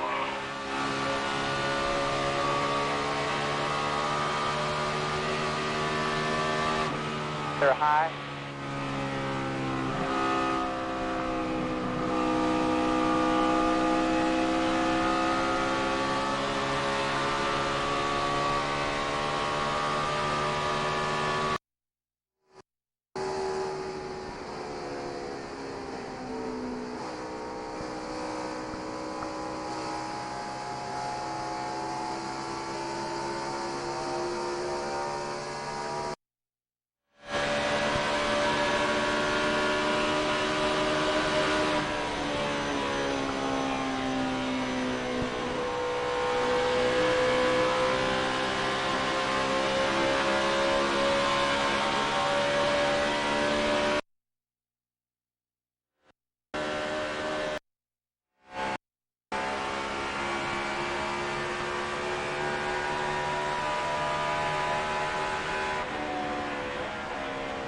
Clear high.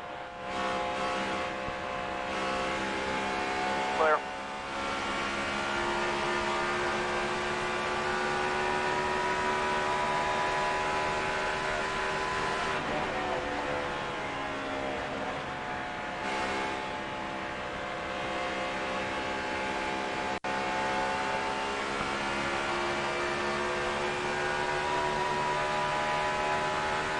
Clear high.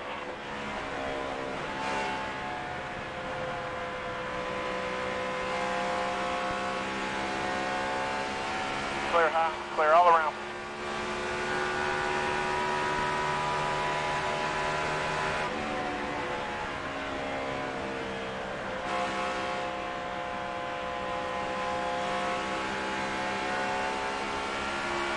Taking off, much better, bud, much better.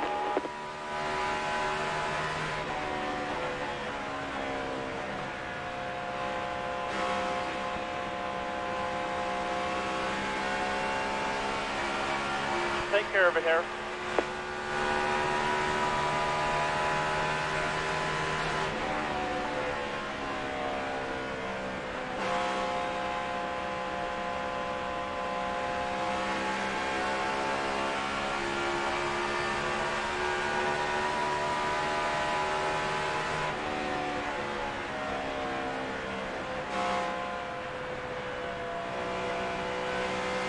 Clear high.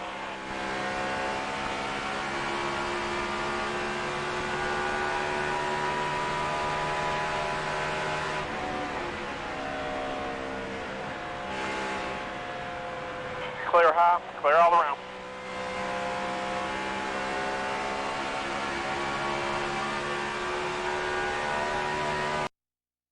Dale Earnhardt Jr., Jimmy Johnson, and 5th place, Jeff Burton. Time to pay off our singular race talk poll. Who will finish 2006 with the most wins? Casey Kane already has 6 of them. Well, see, I think that our audience is very smart because they realize that and realize that Kenseth and Harvey can't even catch him. That's a trick question, that BP. Trick question, right. Yes. I hate those tests. Keep your eyes on your own paper, okay? Oh, I was good at that. I could see paper 3 people over what they were writing. 15 cars on the lead lap. The leader is car 24, Alan. I had a good look at the tires that came off this car on the pit stop, Bill. No marks, no cords, no blisters on this 24 car. Steve Letarte jumped down from the pit box, had a look at them, kind of gave the nod, yes, thumbs up, everything's looking good. And then he also had a conversation on the radio with Jeff that said, you know, if we ever hit the handle on this thing right, we'll really be good. Yeah, that's probably he's not leading, you know. He's not looking too good because right behind the 24 is that 20 of Tony Stewart, and he is coming fast.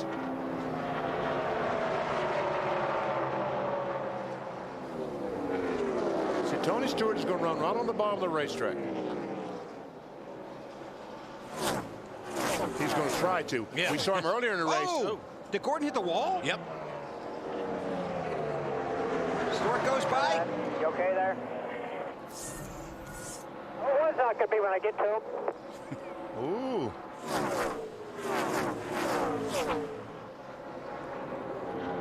Looking to see the damage. Looks like the Goodyear's rubbed off that right front tire.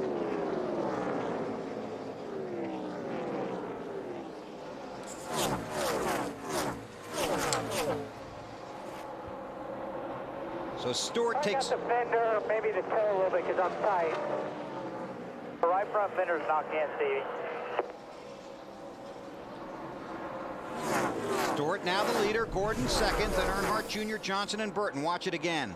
He was trying to get up on the outside of Nemechek, and whether Nemechek didn't see him or there wasn't enough room doesn't really matter.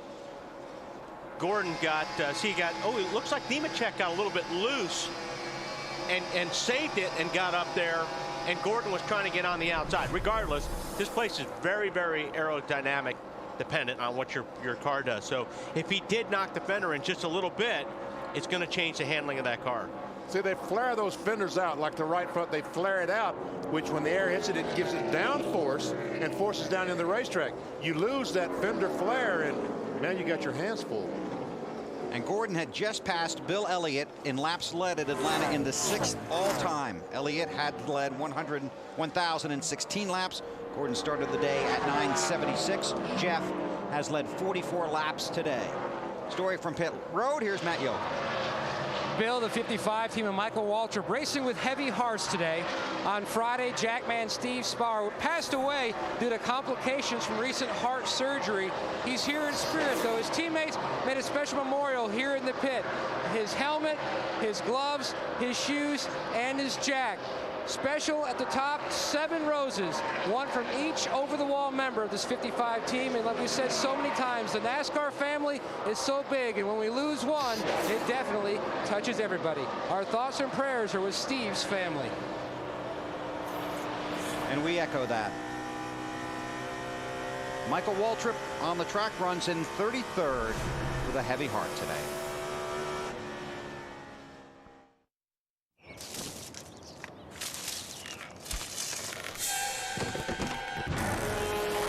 This is not good.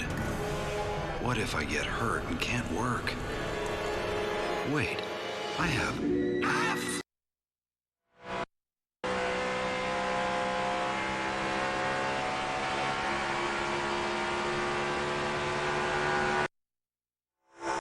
It's way looser, but it still pushes.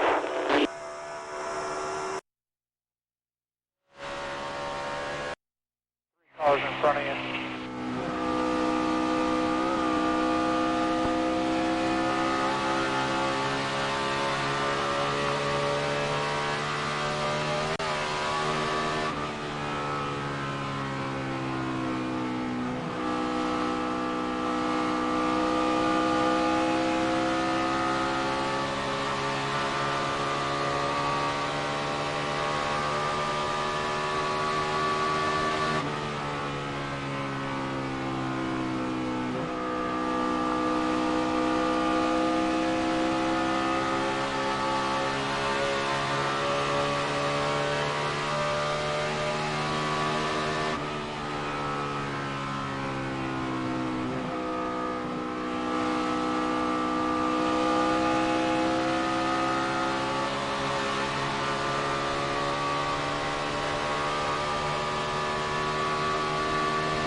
Clear high.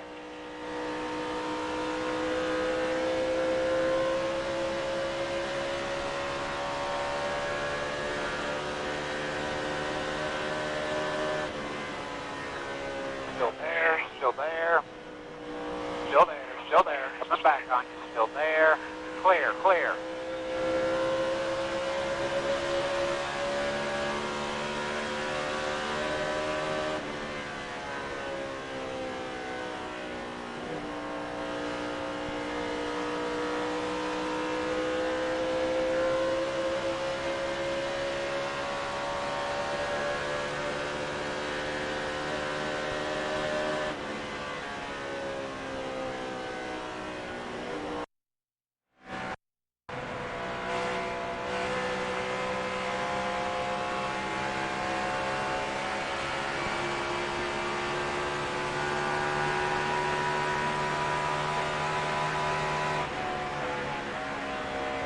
Clear high, clear all around.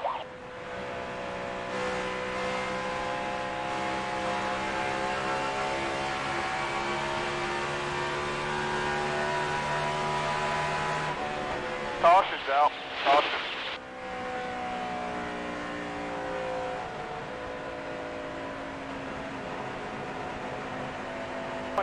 Green smoke.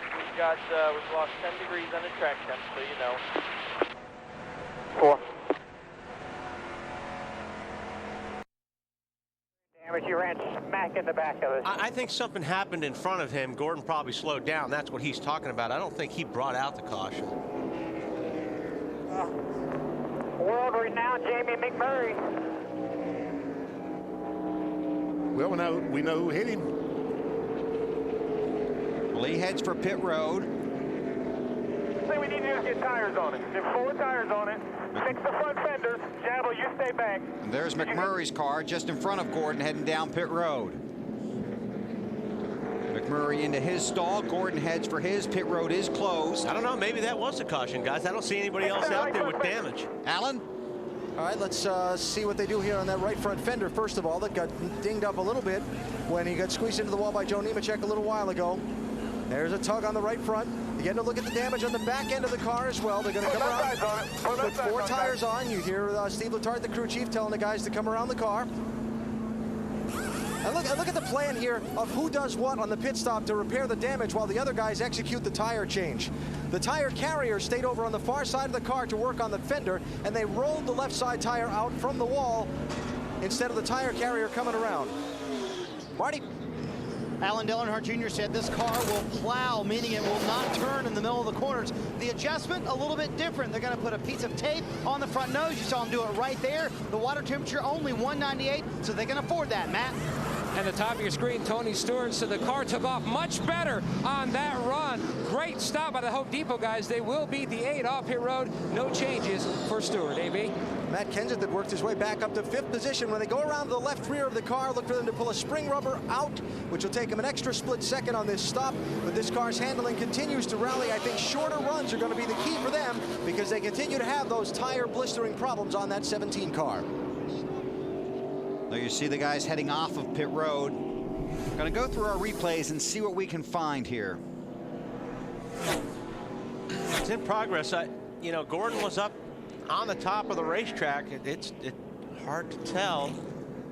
I don't know. I don't think the sun had anything to do with the BP. They're already in the shade there for quite a while. But the sun is over turn 2 right now. Davo?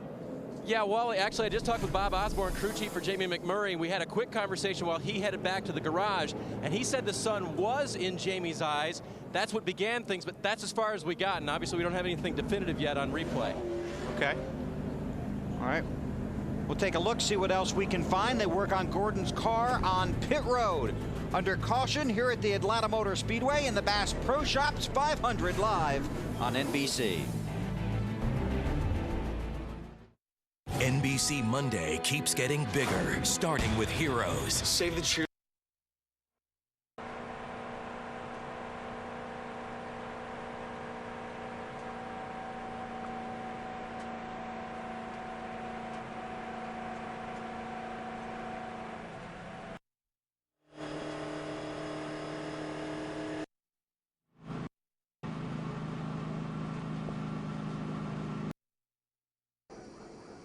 Clear one lane, clear all the way out, clear one lane.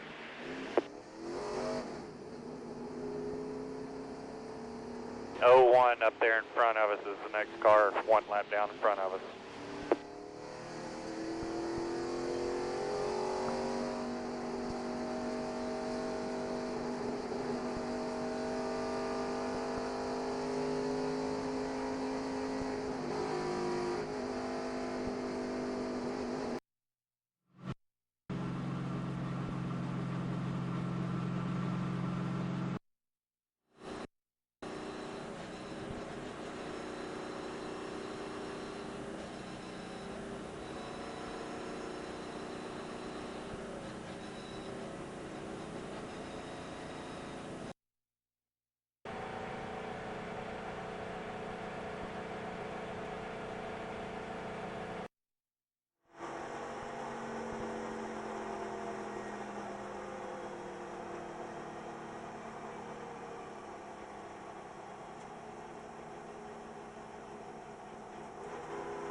Save with $4.99 financing at Paulsville RV's all-out closeout sale.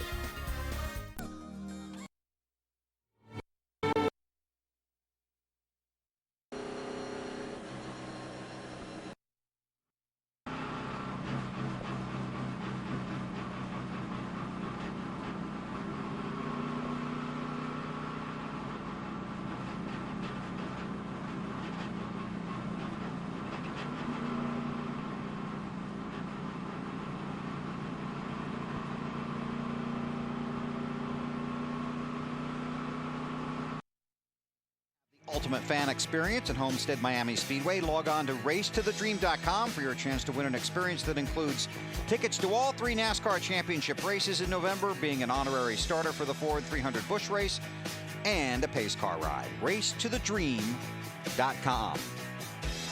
Still under caution here at the Atlanta Motor Speedway. Tony Stewart is the race leader. Jeff Gordon has been on and off of pit road numerous times, Alan. This should be stop number 4, Bill. They continue to work on trying to fix the fenders on the car. This track aerodynamics are so important. They got the left front done to their satisfaction, the right front as well. They continue to work around the right rear, and that's all they're going to get done because the field, I believe, is getting the 1-to-go signal here, so they're going to have to run like that, however it is for this next stretch of the race. And I'm going to go have a talk with Steve Letarte after he assesses the damage and get his report. Okay, good job, Alan. They did not give them the 1-to-go that time, so we'll stay under caution. We'll step out, come back to Atlanta. Stewart leads Earnhardt Jr., Jimmy Johnson, Jeff Burton, and Matt Kenseth in Atlanta.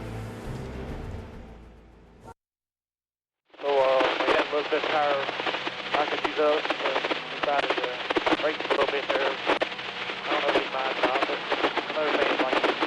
Well, you had them all on their feet. If you got enough, can you win this thing today? We're going to keep ourselves in position. That's the main thing we're just thinking about right now. Just trying to, we're all race, man. I can't believe it's this fast half. It makes things go on forever, but I just going to try to keep myself in that position all day, and we'll see what happens. All right, good luck to you out there, Dale. Thanks a lot for the time.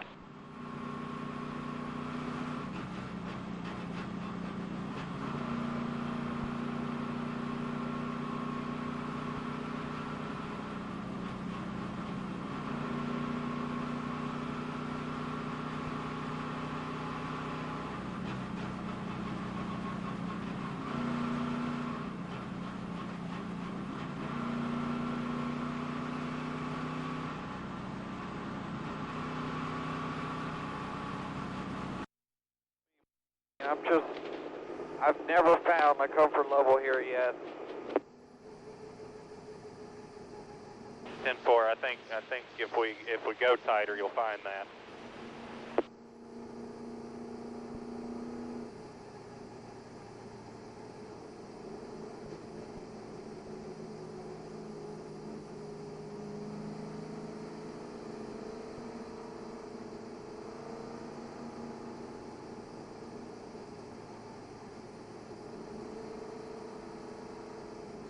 Still got 150 laps to go. We can make something out of this day.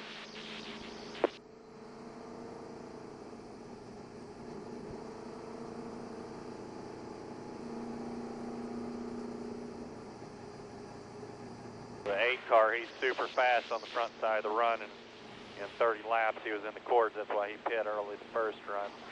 So that tells you, how tight you got to be to run fast. Coming to 1 to go here. It'll be 1 to go when you get here.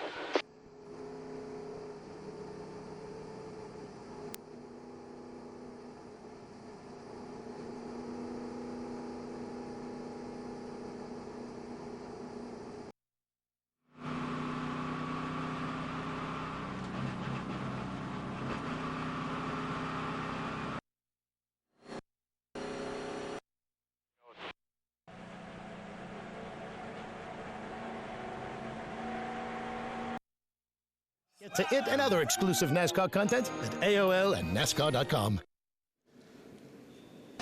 176 laps are complete. Time for our DLP race recap. Jimmy Johnson off the win at Martinsville. Matt Kenseth leading him to the green flag after qualifying was rained out here on Friday. Early trouble for Kyle Busch. Spins out going in turn 3, comes down off the banking, and the 25 car Brian Vickers comes along and just barely makes contact, but enough to ruin the 5 car's day. Matt Kenseth has had a tough weekend. Just slides across the line a little bit. That cost him some spots there. They had to push the car back. Jeff Gordon battled with Dale Earnhardt Jr. a couple of times. Got the lead back. But then Nemechek 01 goes up the racetrack and pins the 24 up against the outside retaining wall. But then to add insult to injury, McMurray in the 26 runs in the back of the 24 and spins him off of turn 2.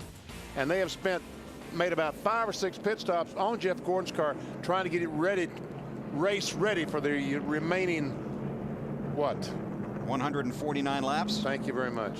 That was our DLP picture technology race recap.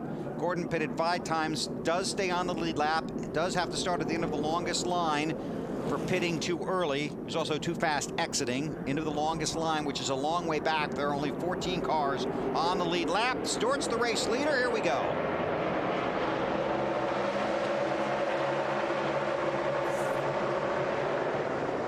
Casey Mears was the lucky dog. I tell you what, Wally, Kevin Harvick hiring Ron Hornaday to drive his Craftsman truck was one of the best things he's ever done, because Hornaday has taught Kevin Harvick restarts.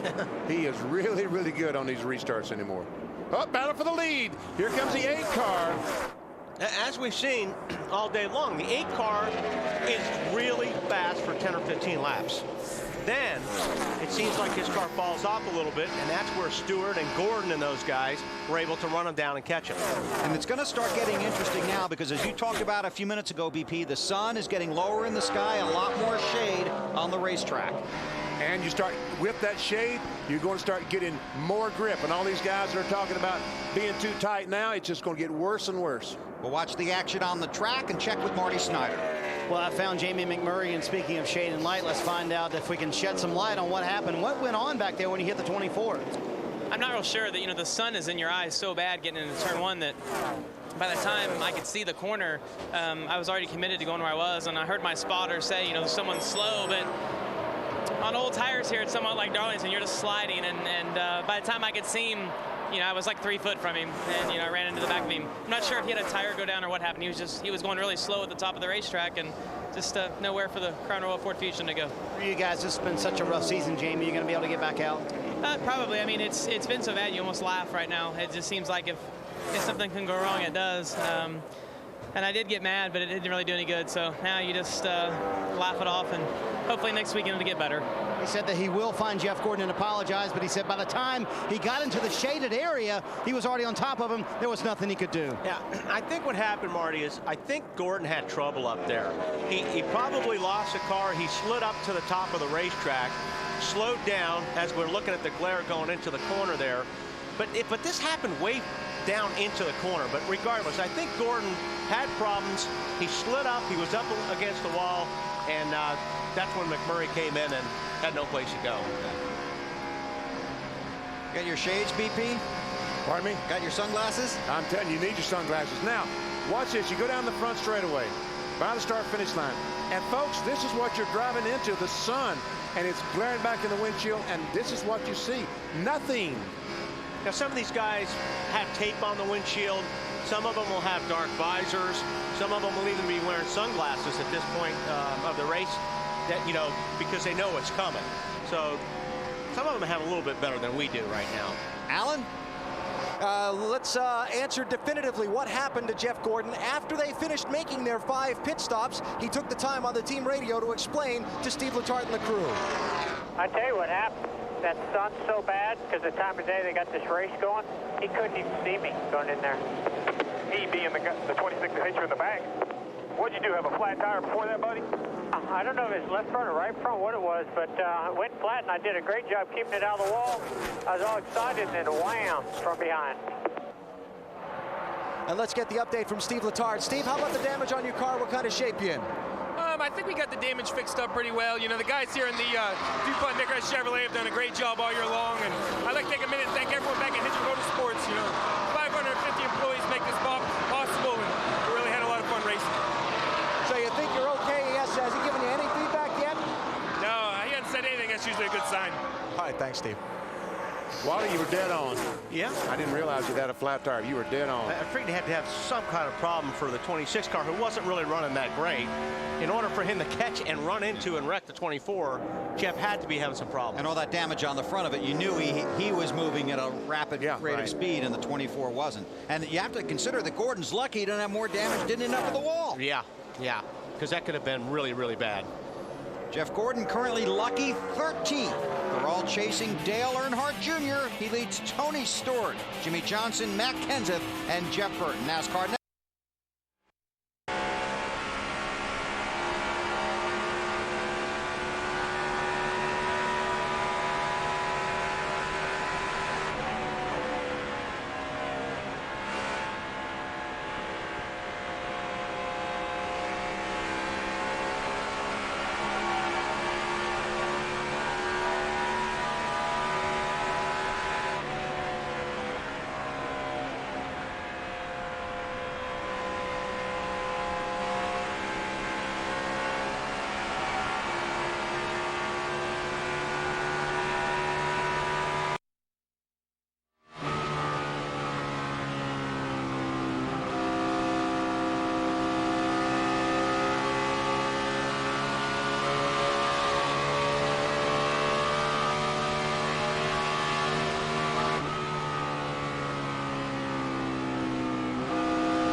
Still outside, still there.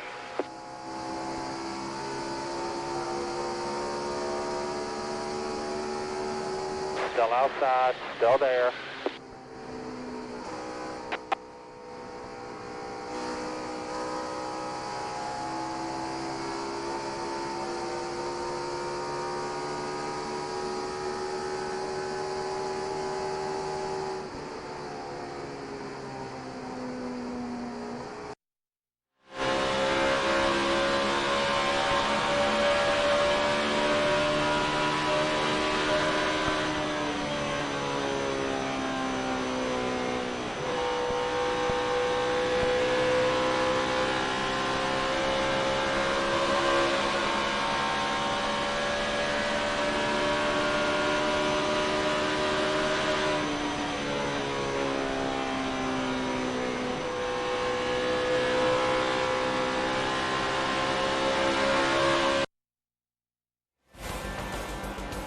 fans going to be going for their jackets pretty soon. The sun starts to set here in Atlanta, and a lot of them going for red jackets. Color of car 8, Dale Earnhardt Jr. out front. Then it's Stewart, Jimmy Johnson, Matt Kenseth, Jeff Burton. Saw Todd Bodine down there on the apron, didn't we? Yes, he did, just leaving the pits. Yep, he's 51 laps down, been back in the garage working on that 4 car. Marty, what are you working on? I'm working on the 8 car and just checking in on their progress. And I was going to ask Wally this question, but I probably should ask Benny. Benny, you ever had a car that just ran so well, you just loved it so much, couldn't wait to bring it back to the racetrack? Oh, yes. Well, that's the case for Junior. This is the 13th race for this car this year, and they're going to take it to Texas next week and to Homestead in a couple of weeks, and it has 6 straight top 10 finishes. That's why they keep bringing it back to the racetrack. Bill, that's a battle for 5th on the racetrack. And that's another red car that people are watching. And it's the time of the race for Casey Kane to get going. The time, did he set his clock back? Is that what you're talking about? Well, no, I'm just telling you, this is the time of the race that Casey Kane, if he's going to be a threat today, it's time to start. One here in the spring brought that car back. He's got the 5th position. Earnhardt leads. Stewart runs 2nd. An update on 20 from Matt. Bill, when Tony Stewart lost that lead, he came on the radio and says, wow, I can't run that fast. And BP, like you thought, he would have slowly started working his way back up to the lead. He's about 1.5 seconds behind Dale Earnhardt Jr., and that's about as close as he's gotten. He really hasn't said much on the radio, but when you're talking about the sun and the issue the drivers are having, Stewart, taking a page out of his open wheel days, has a tinted tear-off on his helmet, but no tape across the windshield. The guy behind him, the 48 Jimmy Johnson, has 3 pieces of duct tape across the inside of the windshield with pull tabs. So as the sun sets, he can slowly pull 1 piece of tape off at a time. That way the sun is not that big of an issue for driver number 48. Thanks, Matt. Tell you, they got their hands full driving into turn 1, don't they?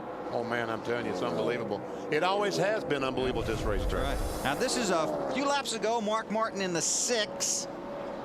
Oh, he needs all the racetrack. He needs it. Wow.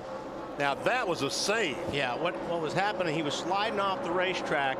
He slid up in front of the 66, which he was clear, but as he slid in front of the 66, it loosened him up. It took the air off the spoiler. Caution has just come out. Debris in turn 1.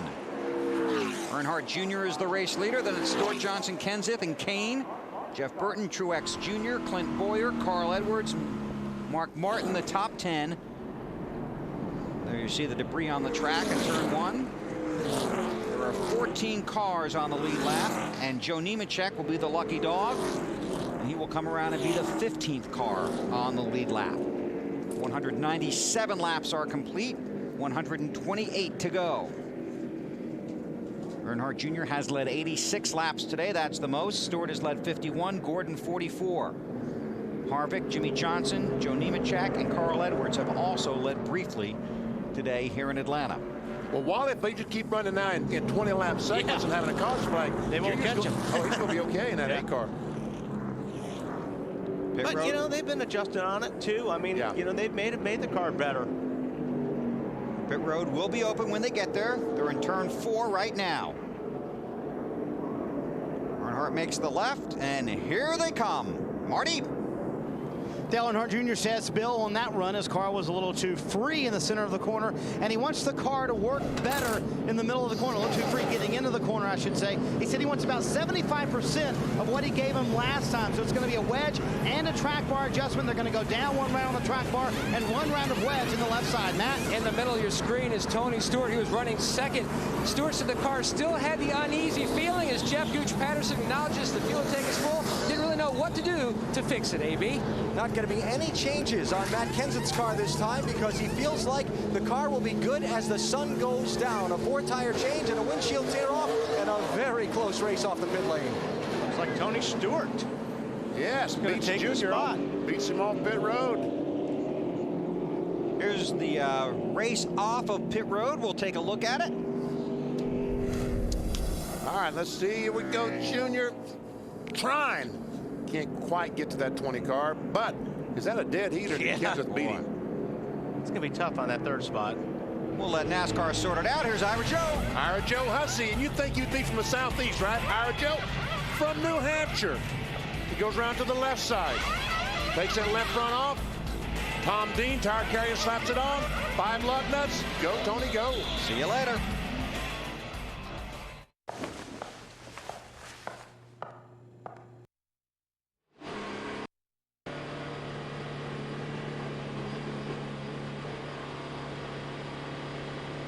Down away. Looking left. Here we go. Down to 2.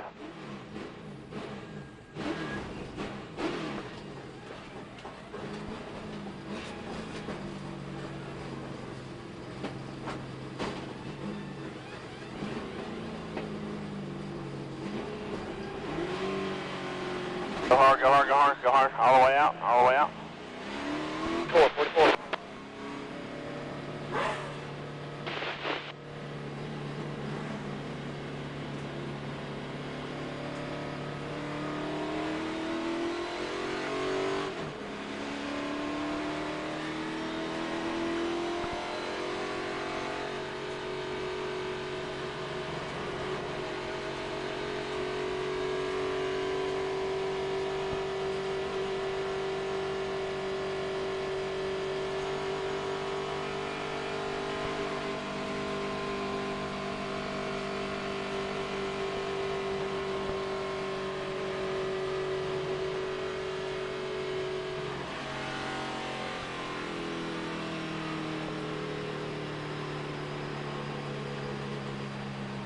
Let me go with the line.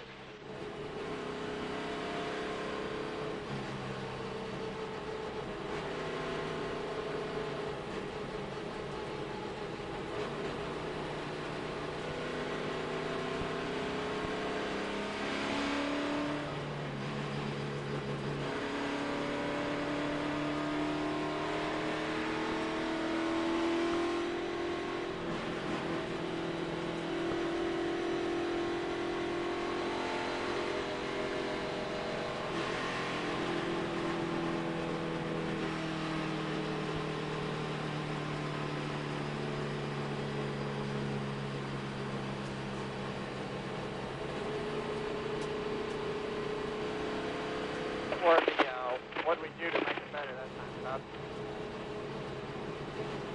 Bob? Just putting a wedge in the back there, Kevin, and knocking the right front fender in.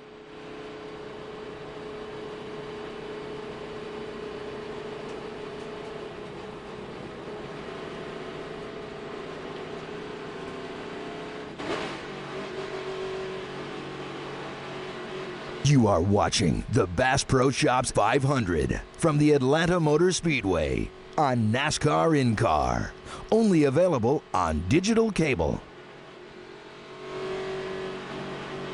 Ready? Green, green, green.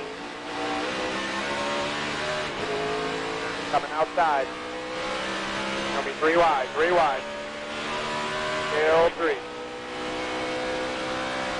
2 wide, way outside there, 48.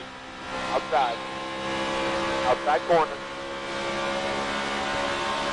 Quick hole behind the 48, quick hole. Outside corner. Outside. Still outside. Outside. Quick hole behind the 12.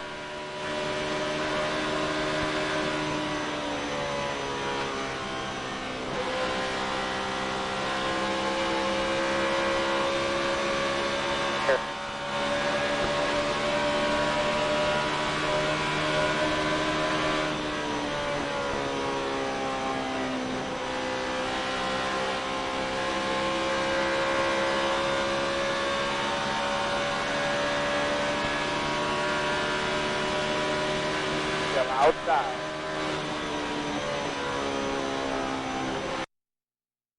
Stop then, huh? No. No, because of tires. Because of tires. Okay. You're not thinking with the cooler temperatures or more rubber in the track and... Well, you know, it's possible that someone that hasn't had any tire issues all day long, that the right front and the right, all the tires have looked good, they might try it. They can make it on one more stop. See how that plays on out. Fuel. Yeah. Tony Stewart won the race off of pit road. For all the people at Joe Gibbs Racing and all the guys that work so hard at the shop and at the track, here are the guys that go over the wall for Tony Stewart. Greg Zipadelli, Berlin, Connecticut. Tom Dean, Long Valley, New Jersey. Ira Joe Hussey, Manchester, New Hampshire. Jason Lee, Willimantic, Connecticut. Jody Fortson, China Grove, North Carolina. Todd Foster, Birmingham, Alabama.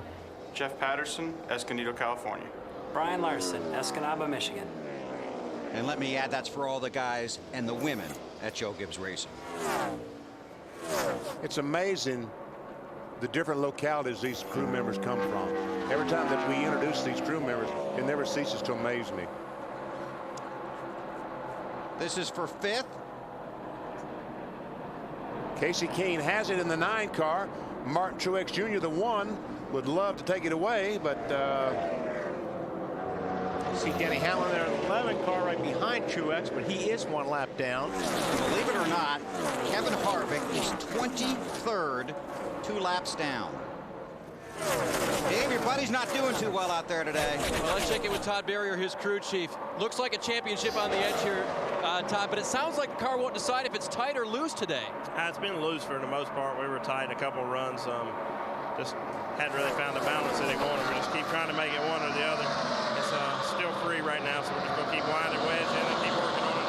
Hopefully, just make a day out of it. That's all we do. That run was a little better. What did you guys do? Kevin asked you over the radio. What'd you do? Well, we keep knocking the fenders in on the front and just stupid stuff we shouldn't have to be doing. Yeah, they're frustrated down here, but trying to get Kevin at least in a position to where he can get back on the lead lap, and that's been the tough part. He's 2 laps down, so he's not in position for the lucky dog. And Dave, no matter whether it has affected them today or not, the story tomorrow is going to be that he was not here for the 2nd practice session. Yeah, as much as Kevin didn't want to talk about it, and you know, it really probably isn't the problem, but it'll sound like the problem. Exactly so, right. you know, if Kevin had spent every waking minute here, if they had spent every lap on the track they could have, then they wouldn't be talking about it this way. Check this out.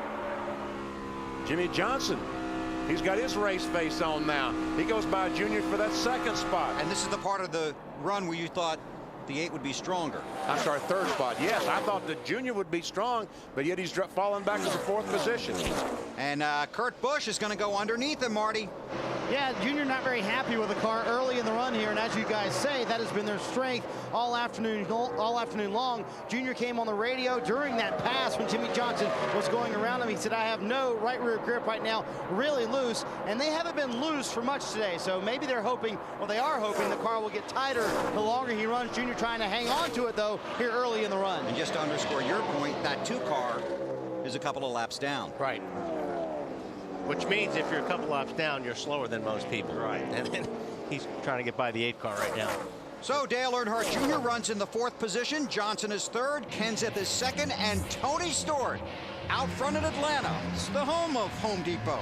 Race is presented by Home Depot. Home Depot leads. I ain't never seen anything that fast. Passed me like I was standing still. It just blew right by me.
Mitch is going. I drive in the corner, it hangs to the right one lap. The next lap it turns sideways.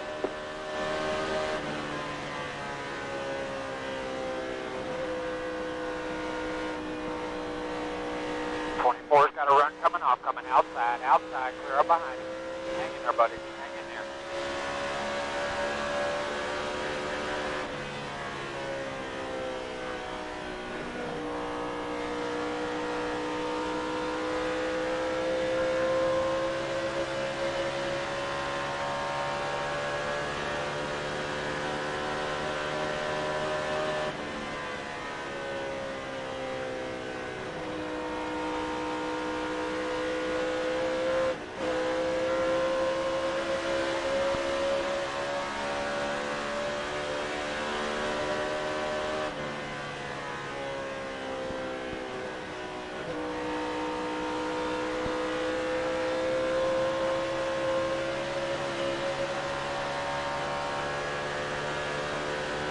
The 29 and 07 have been Andrew Wedge.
Lap 198. Marty? Well, Matt, as BP talked about, this is the portion of the race where we think Kasey Kahne should be getting stronger, and indeed he is. Here comes the 9 car. He said on the last run, a little bit too loose, but he was afraid to make any changes to it, so they made no chassis changes for the first time all day long, and 4 tires for Kasey. Dale Earnhardt Jr. behind him is one of the many teams talking about how the racetrack is starting to change. The sun going down, the racetrack tightening up a little bit. Jr. says taking a while for the right front air pressures to build up. Tony Eury Jr. replied back, yeah, but I know what to do on the next stop. Matt?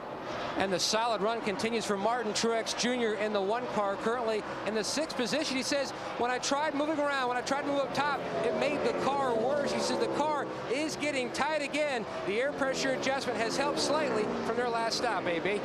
Two-time Atlanta winner Carl Edwards has been in the top 10 this entire race, but just doesn't seem to be able to move any farther forward than where he is now, just in the middle of the group. Says his car lacks back-end grip. The rear end is sliding around quite a bit on the 99. Matt? Another rookie, Clint Boyer, having a great day running in 8th. He says the shade down in turns 1 and 2 isn't really giving him the grip that he thought it would. He can run the car about 1 car length off the wall, and that's about as good as it gets. Any closer, he says, and it slows me down. Alan?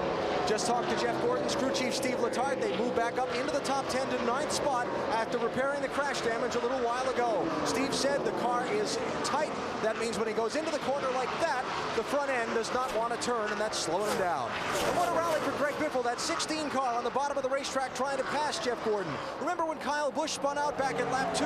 Greg Biffle got damage to the nose of that car in the jam up. He fell all the way back to the tail end of the field getting repairs. They've chipped away at the handling all day. He's just cracked the top 10.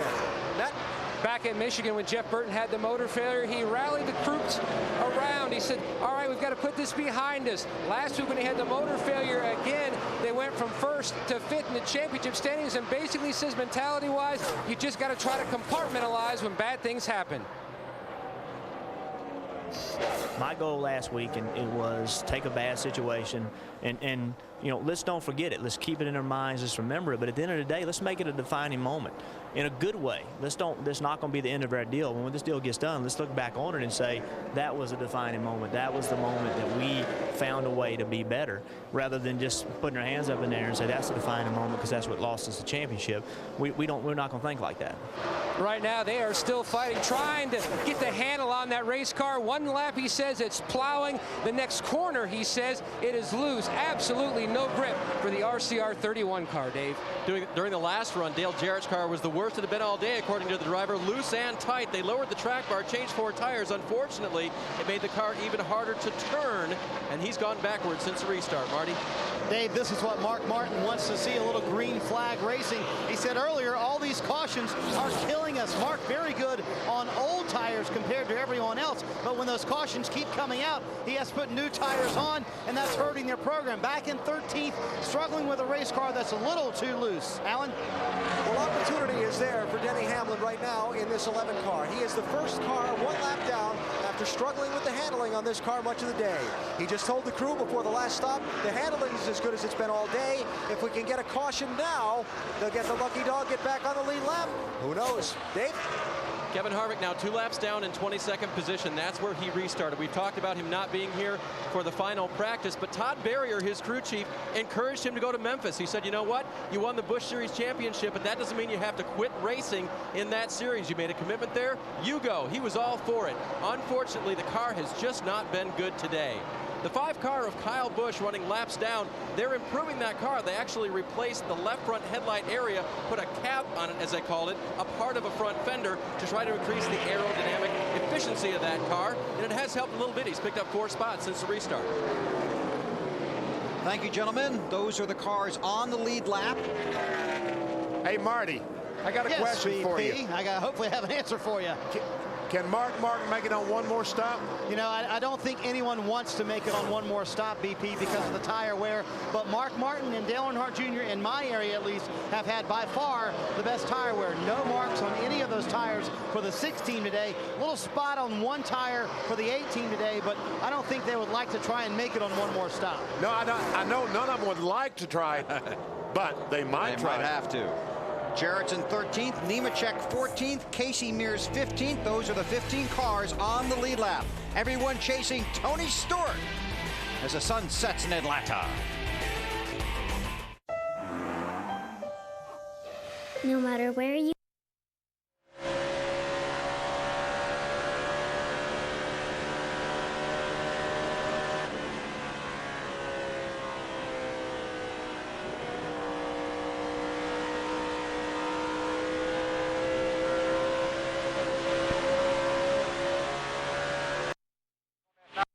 Junior.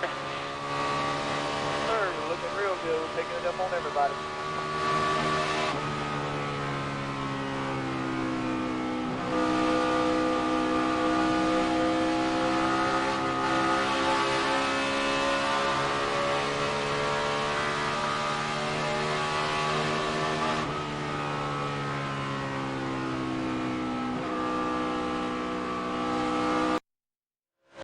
Clear, 6 coming on you quick.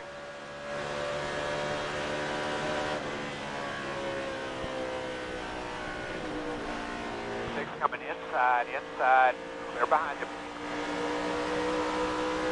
Something slowed up, not the engine, that's unbelievable.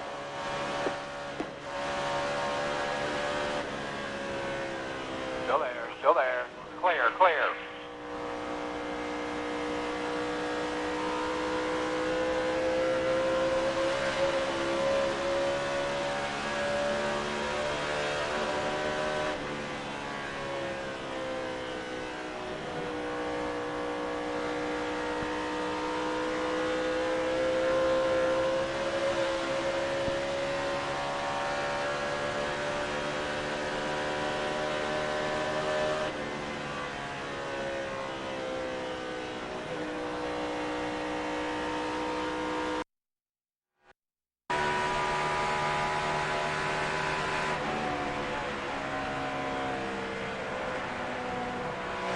Clear high, clear all around.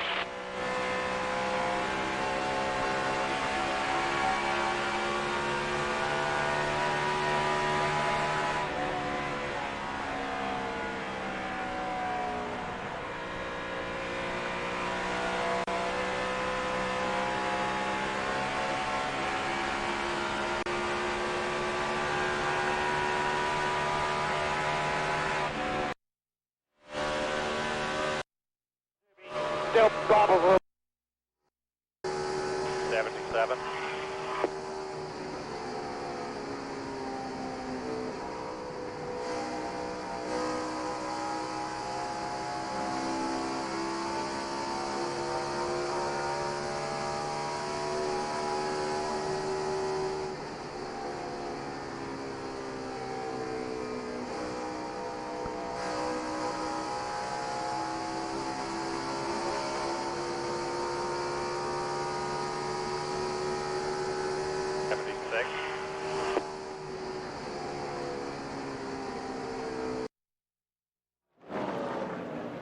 Tony Stewart continues to lead, but there comes Jimmy Johnson.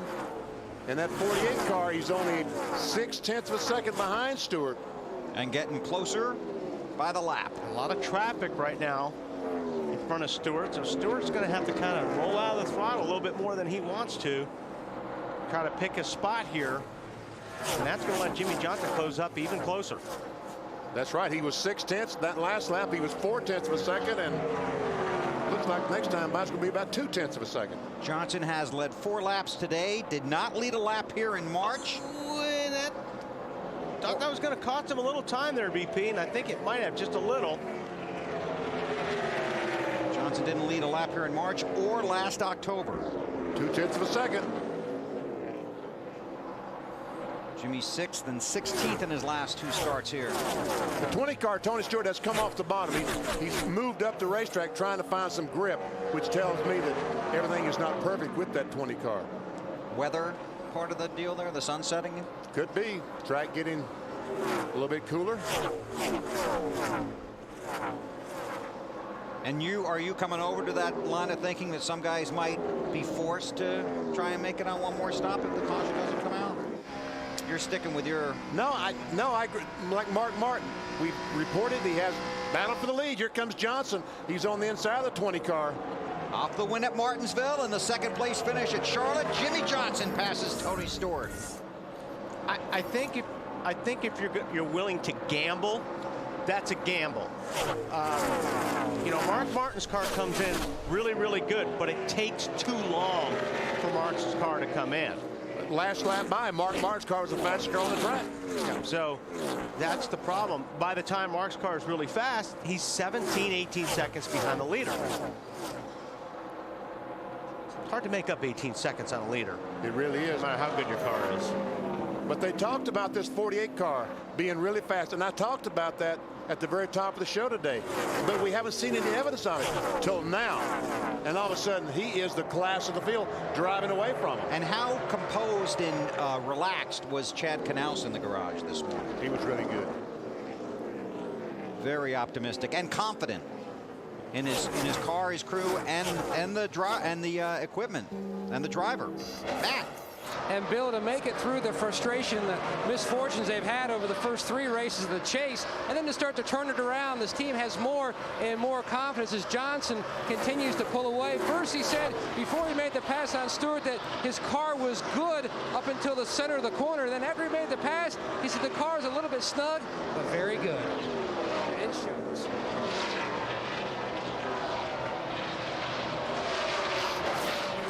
Just went by the 42 car of Casey Mears, his good friend, put him a lap down. That leaves just 14 cars on the lead lap, and Nemechek would be the next victim.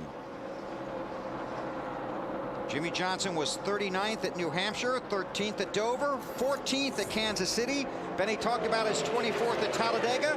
Came back and got that 2nd at Charlotte, and then won last week at Martinsville. He is hot, and he's in front in Hotlanta.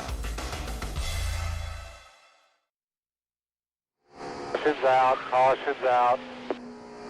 Damn it, he passed the 42, didn't he? Yeah, 10-4. What's the caution for there, Curtis?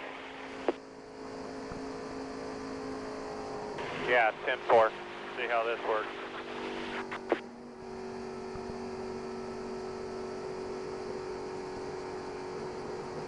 They've been talking about that piece of debris for 20 laps there, Denny.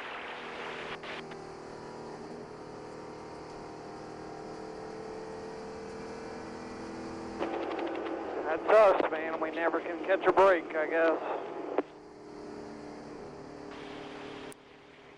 be all right here. How was your car? Car was pretty good, a little tight. We're still 190 degrees. 10-4, let's get another 2-inch piece on the nose right there, another 2-inch piece. You want me to wait on him to put that on, or do you want me to go? No, we need to go.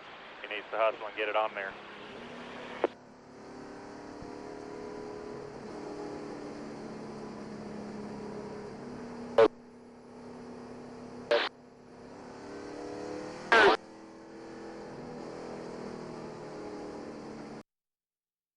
Experience, those are free.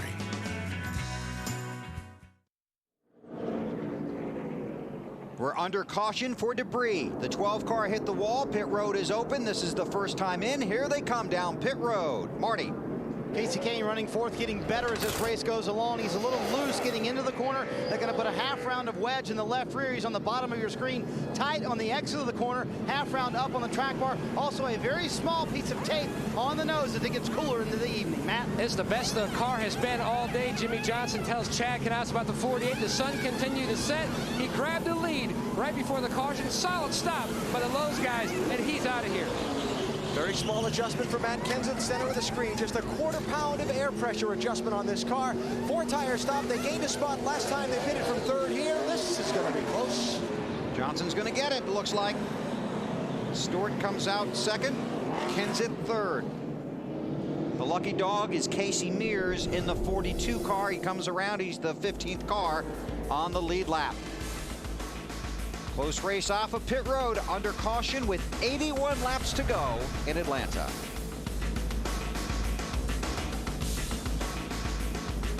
Out of turn 4, they head toward the white.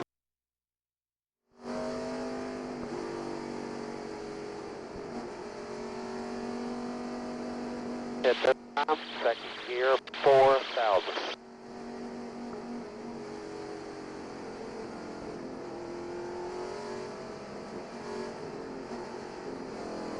Race speed starts now.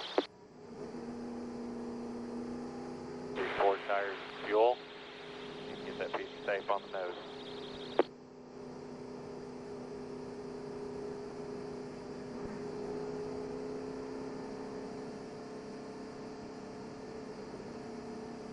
Five away, right over here on the left. Wheel straight, foot on the brake.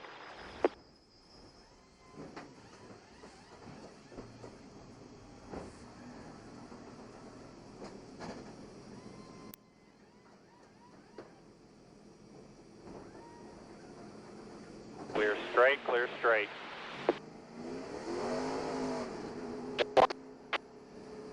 Good job.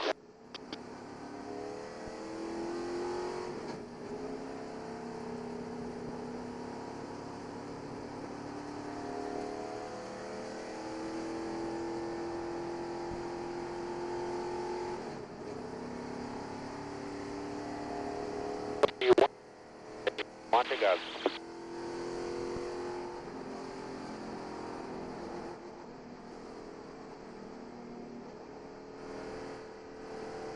You are watching.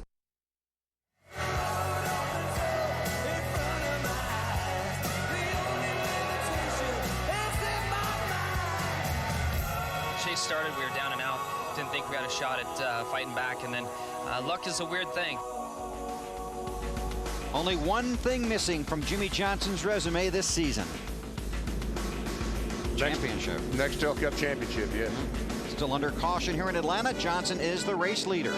Yesterday, quarterback Brady Quinn helped his Heisman Trophy chances as he threw for 3 touchdowns, ran for another, as the Fighting Irish dominated Navy. Now Notre Dame returns home to continue their drive for a BCS bowl bid when they take on North Carolina. That's next Saturday at 2:30 Eastern on NBC. I hope the Tar Heels are getting a lot of money out of that. They have had a tough season. Oh, man. There are the lap leaders here today. 5 bonus points for the driver that leads the most laps. 5 bonus points, of course, for leading a lap. So Martin Truex Jr., too fast exiting pit road, was running 4th. Will have to drop to the tail end of the field here. And we see him back there on the outside retaining wall, letting all those cars go by. And don't you know he hates that? Also had a report that the 9 car of Casey Kane had a lug nut hang up. So that took them a little extra time on pit road. He will restart 11th. And Jeff Burton is 12th, and this caution may helped him tremendously because the handle on that car was clearly gone. And he was about to go a lap down. 78 to go here in Atlanta. Nobody can make it to the finish from here without stopping. You comfortable with that, BP? Oh, yes, very much so.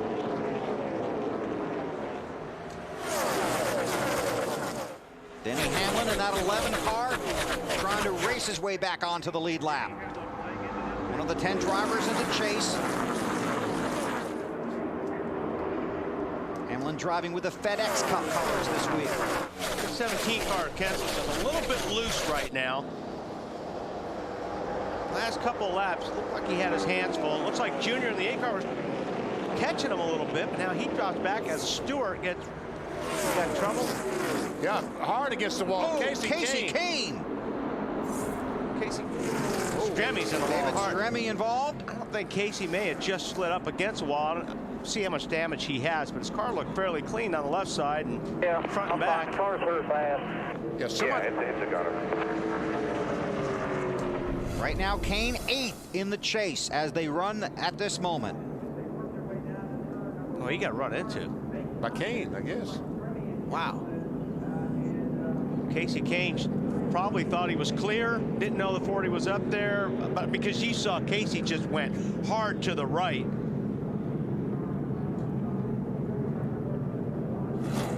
Yeah, he was going up there to get his angle down into the corner, and probably was pretty surprised. On board with Jeff Burton. There we go. Oh, man, they just hooked together. Keep digging, buddy. Keep digging. Keep digging. Good job. Caution And down. Stremme is in that wall hard. Then again, I don't know how you can't see him.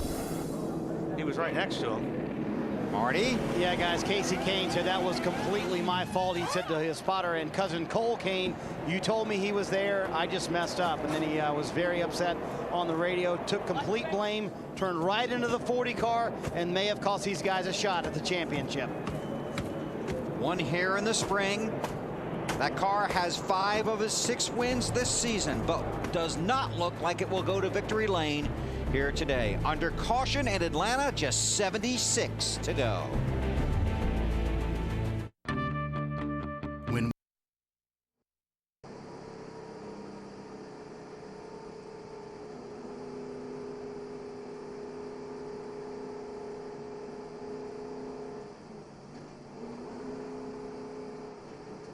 Piece of metal right as you're going into turn 1, right in the middle of the racetrack there.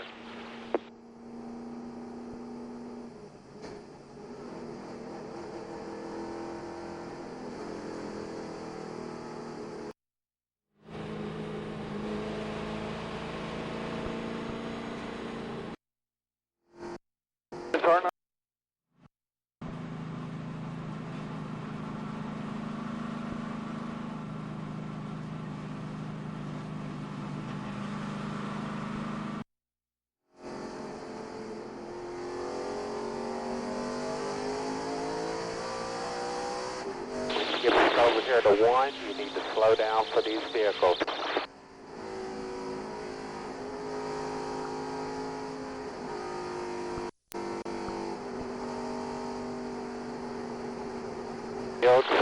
Slow through.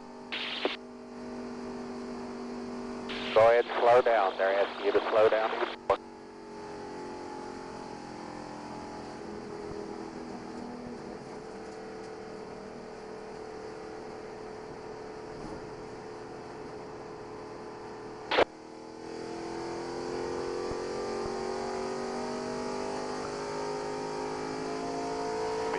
Tires and fuel, make sure everything's tight, make sure that tape's good and solid on the nose.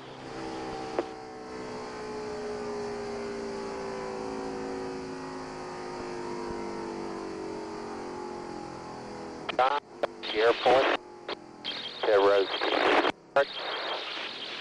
now.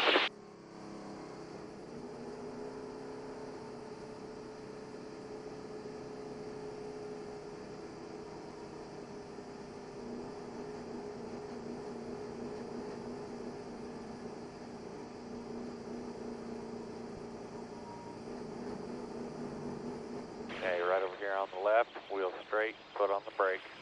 Let's put a whole new piece on there. We'll take that off, Blake. We'll put a whole new piece on there.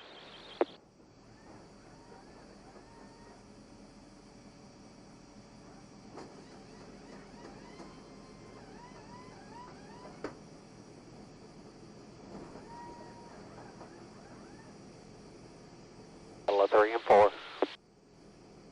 Get it down the roll there, Donnie.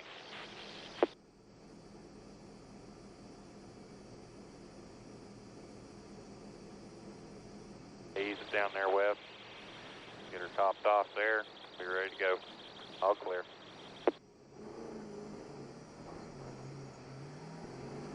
Stay on the apron.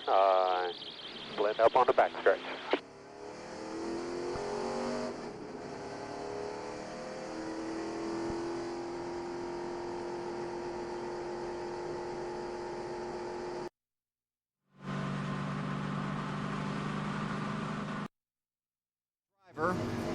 Denny wasn't much of a driver, was he, right there? Heard Love hit one 300 yards.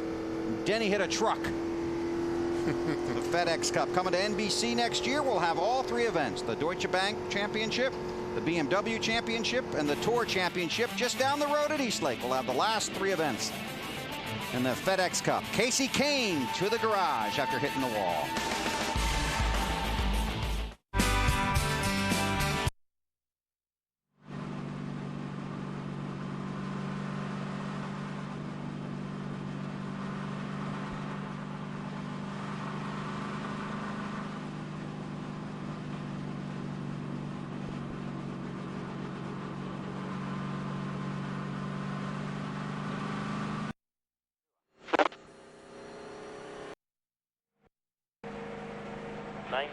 U, 86 Junior.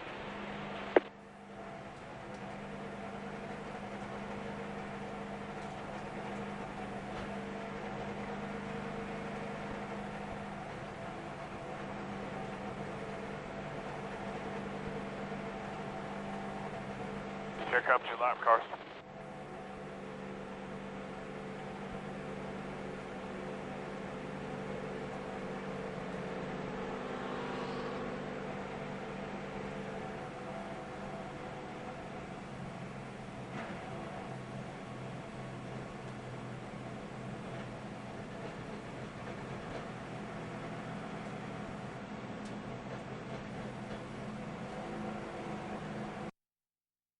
No matter how fast you go, what's inside?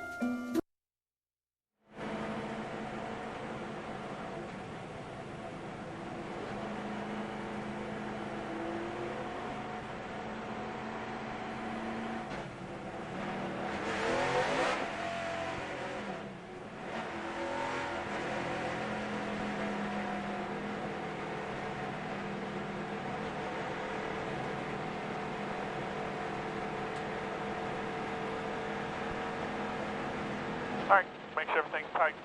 Clean around.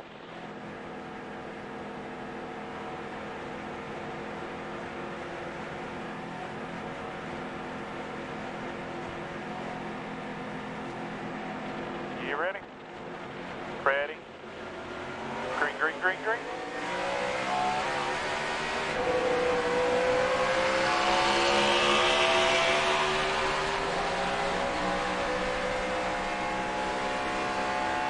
Clear low, clear all around.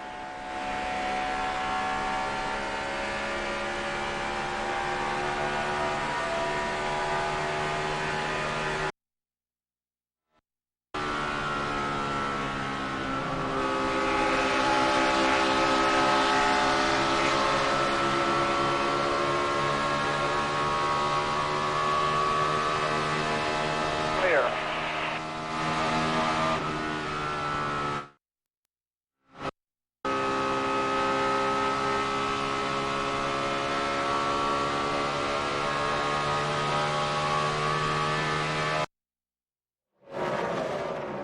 Stewart's car a little bit better getting down to the middle, but it looks like Jimmy Johnson's car is a little bit better from the middle off the corner. I'll take from the middle off about every time. Absolutely. And if remember, you know, we've been talking about, I think it was Matt was talking about the 20 car being loose in. don't want to be loose end at Atlanta. Gosh, it's hard to turn that steering wheel down into the corner if you're loose end. Because you're running about 109 in the walls up there when the thing spins around. Okay, we'll watch the guys running up front. Check with Marty back in the garage. And Bill, Casey Kane's had a moment to calm down. He's talked to Ray Evernham. What happened on the track? Just error by the driver. I mean, I knew he was there, and then I forgot he was there and just ran over him. I was looking ahead, trying to think where I was going to go next, and just screwed the whole deal up. So I don't know what to say other than that. McDonald's Dodge Charger was very good. It was so freaking loose the first half of the race, and it just kept making it better and better. The track was coming to us. I mean, it was a matter of time we were going to be leading that thing, and it was going to be fast, but driver error. And I know a win started to creep into your mind because you guys were making the car better throughout the day. Yeah, I mean, we were making it better, and the track was coming to us. Everything we looked at, everything we set up for yesterday was happening. Everything was going perfectly, and screwed up, so it's disappointing. I think we had a shot at a good championship run. And then your friend David Strimmy had a few words for you. What did he have to say? I really couldn't understand what he was talking about. He asked me what happened. I told him I screwed up. I ran him over. It was all my fault. And then he goes, I don't know what your deal is. I was on the outside of you, da-da-da-da. And I go, I just told you. I ran you over. It was my fault. Get out of here. Shut that. Yeah, well, obviously a lot of frustrations, and we have a battle for the lead on the racetrack, but the 9 team trying to get Casey back out on the racetrack, Bill. All right, Marty, thanks a lot. Good job down there. I love the way Tony Stewart is finding a new line, trying to find a new way to catch the 48 car, because he felt like as long as they were running in exactly the same spot, he was going to struggle to get by, but he moved up a little bit, trying to get some of that air on those front fenders, get some downforce, and looks like it might be working. See, watch him go in here. Watch him drive up on the outside of that 48. Well, the 48 just got a little bit loose down there. Just that little bit of loose was enough for he had to get out of the throttle just for a second. And that was enough for a 20 car, Tony Stewart, to take the lead. New leader, Tony Stewart. Matt. Bill, it looks like he came close to dusting off the cushion there when he made his pass on the outside of the 48 to Johnson. One note that Stewart made about 5 laps ago, he says, you can see the sun has set. The temperature is going to drop and drop drastically over about the next 20 minutes. To keep that in mind, so when they make another stop, they know how far to adjust on this 20 car. Johnson felt like his car was just not too good at the beginning of the run, just much, much better later in the run. Thanks a lot, Matt. We'll watch how that works out as the laps tick down here. Back to the garage and Marty. Well, in the interest of equal time, let's give David Strimmy a chance. You had some words for your friend Casey Kane. What'd you have to say? I just asked what happened, and he said he screwed up. I mean, it's pretty obvious. Anybody's seen that. I pulled up 1 and 2, let him have the bottom, and I'm on the outside, and then he said his spotter didn't say I was there, but it's pretty obvious I was next to him. And just a misfortune for us because we're, fighting to stay in the top 35, and I understand he's in the chase too. So I mean, it's not like we're racing hard one another. So I guess everybody screws up once in a while. It's just a misfortune for a Coors Light Dodge. And go back and have me a beer now. And Bill, as you can tell, a lot of frustrations down here in the garage area at the current moment. Yeah, because so many guys are racing for so many different things. Obviously 10 guys racing for the championship, but everybody's racing for something, including pride.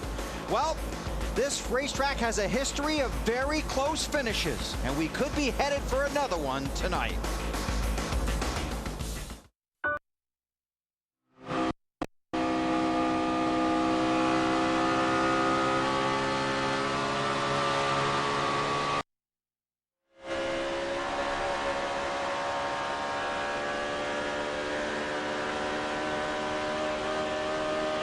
Still there. Still there. Still there. Clear, clear.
coolest trophy of the year. Borg Warner is probably a pretty good one, but for the Indy BP 500. to have Winston on a trophy.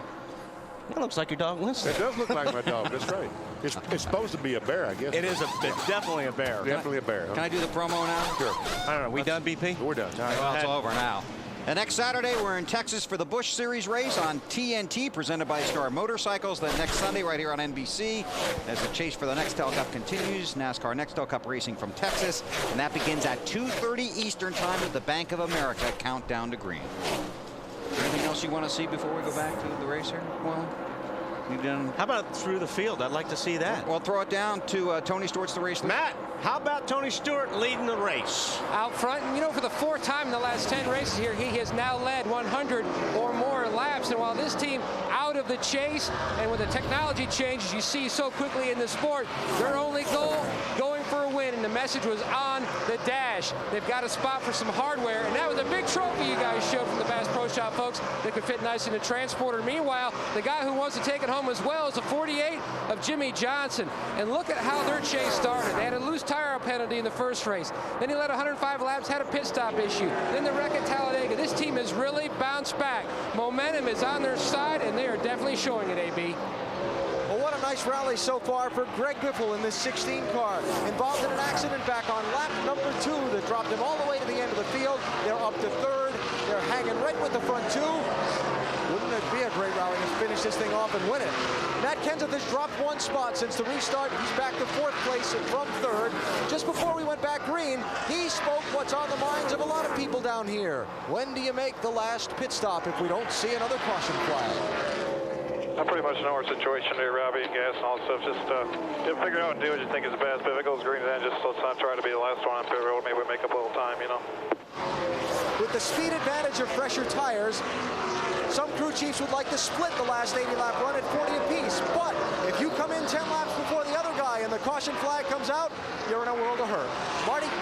Alan, as the sun has gone down, you can feel the intensity pick up in the drivers' voices as the time is running out. For Dale Earnhardt Jr., he had to pick one program they've really improved this year. It's this intermediate program. Jr. says, though, the changes they made have not made the car that much better. A little too loose off for Jr. right now. He's trying his best to get up there and catch that 17 car. Alan? Well, things sure look grim for Jeff Gordon back at lap 170 when he had the flat tire and then got hit by Jamie McMurray. But a great job in 5 pit stops by his race team making repairs to this car. Gordon in 6th place. Maybe he can squeeze a top 5 out of this day in Atlanta. Carl Edwards is running 7th, where he's been for about the last 2 hours. They just can't seem to get that car to handle where he can gain some ground and pass some of these guys in front of him. Matt? One of Martin Truex Jr. won Saturday's IROC finale. He's bounced back from a speeding on pit road penalty. This team has really been on a roll. If you look at the last 5 races, 3 of those finishes have been 11th or better. This team just continues to gel and get better and better each week. Marty? As the track has cooled off, Matt, it's really helped Joe Nemechek, who's running in the 9th position. Oddly enough, he finished 9th with this car at Charlotte, his first top 10 of the season. That was just 2 weeks ago. This team really turning things around, as you might have seen right there, a little too loose off the corners for the 01 team right now, Matt. And a good run by the RCR guys. First, the 07 Clint Boyer. Second yesterday in Memphis, working on a good, solid top 10 finish. Meanwhile, his teammate in the chase, the 31 of Jeff Burton. Back on lap 268, he said, I hit the wall, I hurt the car. I don't know how much I hurt the car, but I am very tight now. Looks like they've knocked the yellow letters off the Goodyear tires on the right side. Thanks, Matt. Jeff Burton runs in the 11th spot. Mark Martin is 12th. Dale Jarrett 13th. Denny Hamlin, another chaser, 14th. And Casey Mears 15th. Those are the cars on the lead lap. Chasers Kyle Busch, Kevin Harvick, and Casey Kane well down in the running order.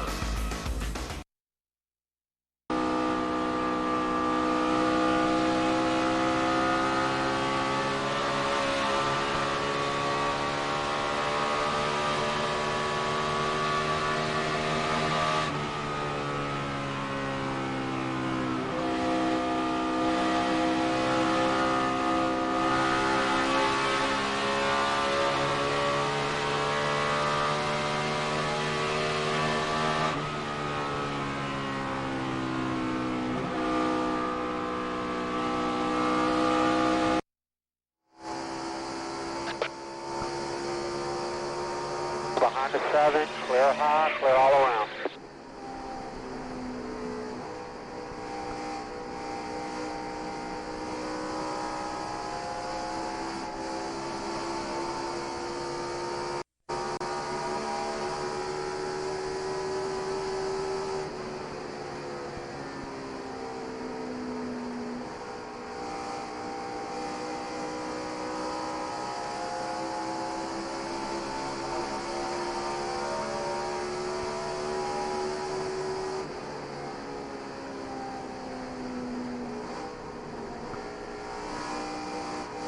Car in front. All clear.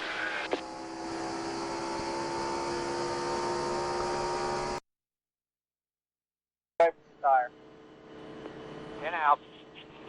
5, 4, 3 right here.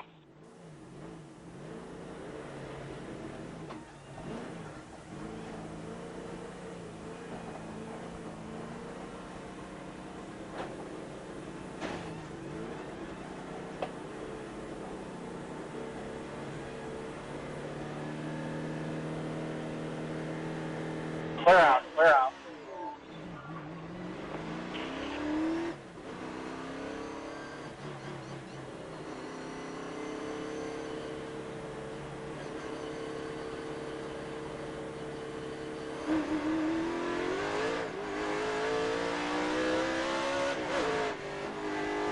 Two cars coming into one now.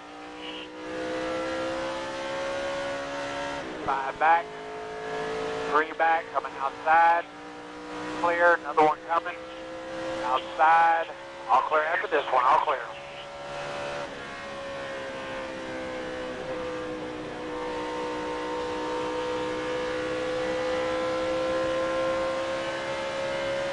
Still there, still there. Still there. Clear, clear. The Football Night in America, guys. That's tonight, 7 Eastern, right after we get done here at the Atlanta Motor Speedway. Jeff Burton, with issues a week ago, was the leader in the chase for the Nextel Cup, but issues today, Matt. Bill, those issues continue to compound. Back on lap 268, we told you Burton hit the wall. Well, he hit the wall. Evidently, he cut down the right front tire. He had to hit pit road on lap 281 to change tires. Now he's trying to work his way back, hoping that it goes green from here on out to try to cycle on through. But boy, the trouble just continues for the 31. Did you see Matt Kenseth there? Kenseth was hoping he wasn't going to run him over. Burton was on new tires. He came right up on the back of the 17 car of Matt Kenseth, and Kenseth got sideways coming off of 4 because it made his car so loose. Well, the good thing for Jeff Burton, he can make it the rest of the way on fuel. He doesn't have to stop again, and all these other cars on the racetrack have to stop one more time. So if, as Matt said, if he can get it to cycle through and let everyone pit, he should be okay. He does feel like Superman on those new tires, doesn't he? You know, it's hard to figure out if he's the luckiest guy or the unluckiest guy, because he's been around everything the last 3 or 4 weeks. How long ago than that? I'd say that deal right there just made him unlucky. Yes. I mean, you know, BP, like he said, that's kind of the glass half full type of deal. I mean, yeah, that's the only thing they can hope for right now. Right. Because if I'd been through everything BP's been through, my glass would be half full all the time, too. There's Tony with Jimmy Johnson in the 48 in second. Meanwhile, Greg Biffle, the third place car, is now over 2 seconds behind Tony Stewart. So it is a battle for, there we see Biffle about to be passed by the 31 car of Jeff Burton. And Burton has scored 17th, 2 laps down, but man, he is flying around this track. This is for 4th. Fair to say that Kenseth might be a little bit loose? I think that's very fair to say. And that's the thing right now. Matt doesn't want anybody around him. I mean, you know, when you're that loose, you do not want anybody behind you, because that just makes it worse. Now he's trying to get past these cars. I'm sure he's going to let the 8 car go as soon as he feels like it's a good time. He's trying to get by some of these lap cars right now first. Kenny Wallace in the 78. Update on Matt Kenseth. Alan? Well, as we watch Kevin Harvick make that pit stop. A little time to play crew chief for the boys in the booth, okay? Your car's handling's going away a little bit. Do you stop now, take fresh tires, take the speed advantage and try and win the race? Or do you stay out there and just make sure no caution comes out? That's the decision Robbie Reiser is faced with right now, Marty. And Alan Dellenhart Jr. is catching the 17 car with a car that he doesn't like very much right now. He said it just will not turn in the middle of the corner. That's why he's running high, both in 1 and 2 and 3 and 4. And these guys are about 11 laps from their next pit stop. And you saw Kevin Harvick getting service on pit road, currently scored 31st, 4 laps down. And that's Todd Berrier gambling. He just split in. He's going to be really good for a few laps, and hopefully he's going to catch some of these guys, makes up some time on these fellas in front of him. We'll take a break before these guys head down pit road for what.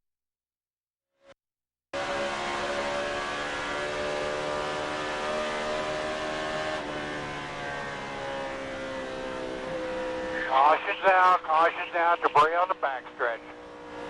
The lucky dog though, right? No, we won't get it. We're actually 2 laps down right here. Explain to me where the debris is. I do not see any freaking debris. That's a bunch of crap.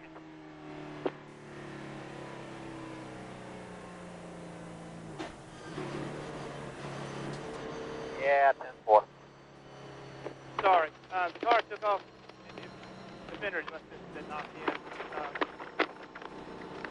I mean, where's the piece of debris back here that's affected anything? You know what I'm saying? There's a piece of debris all the way on the apron of the racetrack, and it's a piece of roll bar pad. It's a freaking piece of roll bar pad.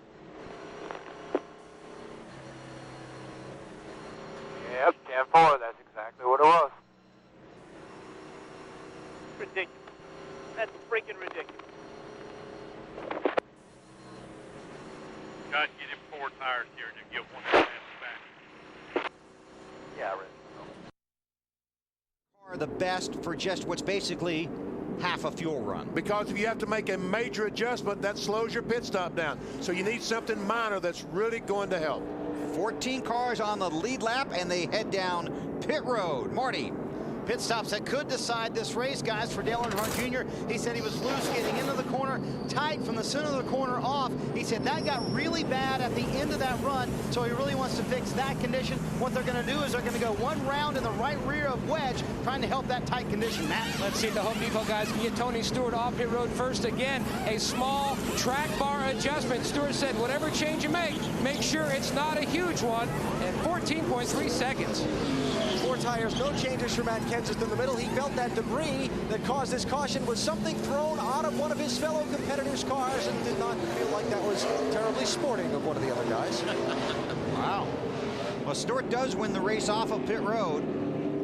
Robbie Gordon in the 7 cars, the lucky dog. He'll come around, be the 15th car scored on the lead lap. I was going to say that did look like a big piece of roll bar padding, but just what it looked like from here.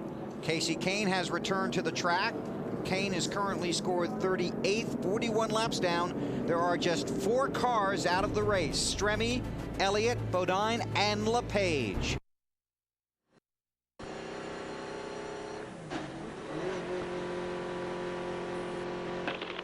Just make up for my mistake here. 42, buddy, 42. Up their road now.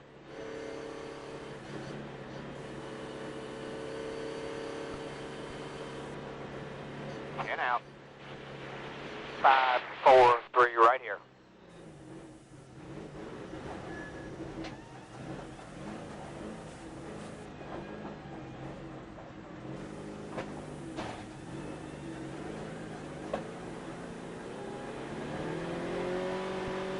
Clear all the way, clear all the way, clear all the way. 4,200. 2.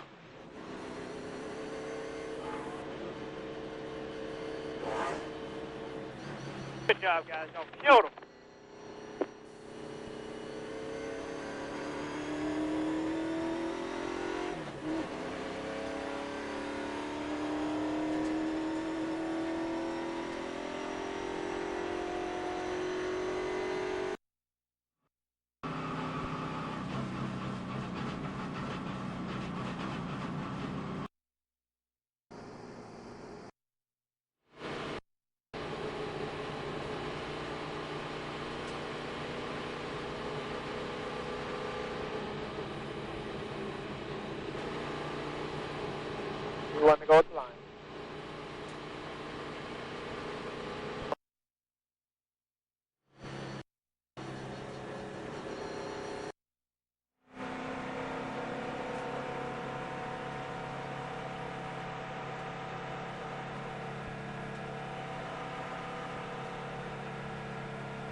laps to go.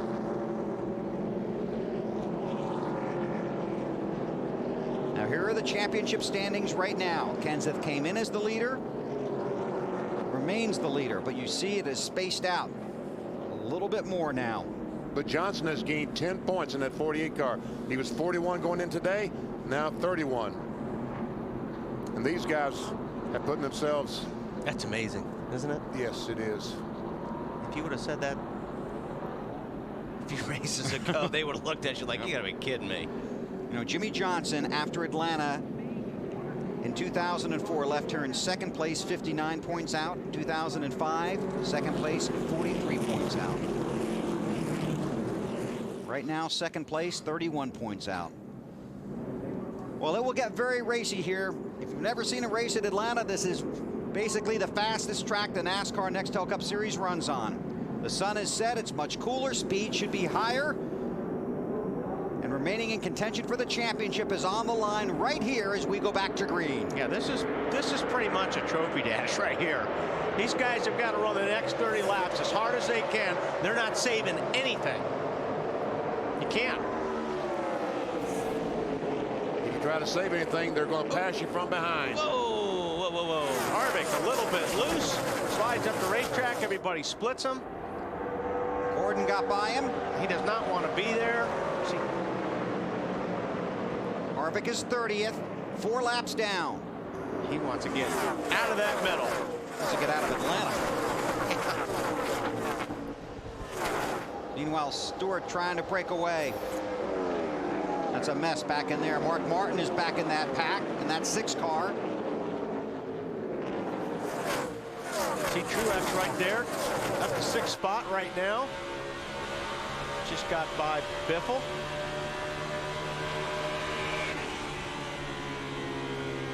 Martin, yeah, he's kind of blocked in. Sterling Ball in that 14 car. Yeah, I think you're right. The 29's looking for the exit. Yeah. Mark Martin runs in the 11th spot. He's one of the contenders for the championship. Denny Hamlin in 14th. Jeff Burton is 17th, but 2 laps down after he had to pit because of a cut tire. Update from pit road, here's Dave Burns. On the 29, as if I had to back up how Kevin Harvick feels about this place, he was on the radio. He said, I reckon I hate this place today. I reckon I hate this place. No pun intended. Yes. That's what he's trying to do. He looks like he's about to wreck, that's for sure. Casey Kane has taken his number 9 machine back to the garage. 38th, 43 laps down. Really cannot make up any positions, so his day is done. Yes, Kenny Wallace, the car in front of him, if he would stop now, he would still beat Casey Kane, so there's no point in running the other 30 laps or so. 27 to go.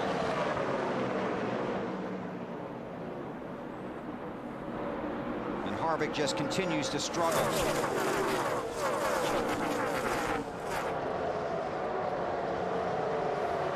Denny Hamlin in that 11 car. The FedEx Cup machine runs in 14th. An update from Allen. And in the danger zone, Bill, with all that traffic in front of him all over the racetrack, just really hoping something doesn't happen there. Hamlin back on the lead lap after getting a lucky dog a little while ago, but they kind of regret not staying out under that last caution to lead a lap and get 5 bonus points. That might be handy later in the year. See how that works out when we get to Homestead. Dale Earnhardt Jr., Matt Kenseth for 3rd. Everyone in the points battle trying to win this NASCAR Nextel Cup would love to see this pass stick. It would help Junior, but it also would make the 17 car 5 points closer to everyone. Marty? Well, Bill Jr. trying to take advantage of this early part of the run where they have been good for most of the day, although as the night has come in, they've gotten better towards the end of the run, trying for his 2nd top 5 of the chase. Junior, right before they went green, said, I love these 24-hour races where we start in the day and we end at night. A lot of fun for these drivers to end under the lights. Alan?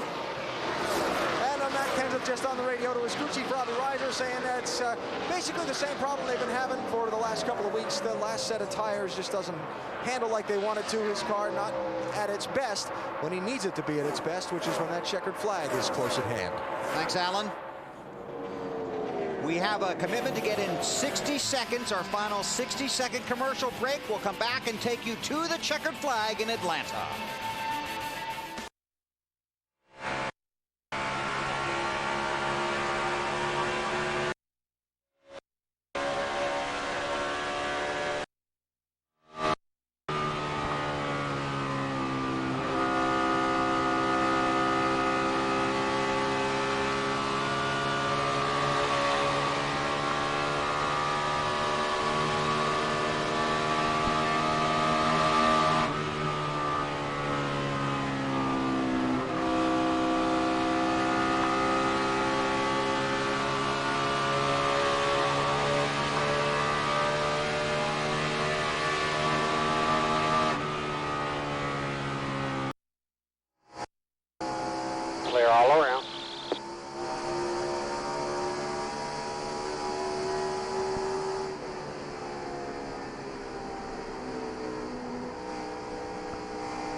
Caution's out.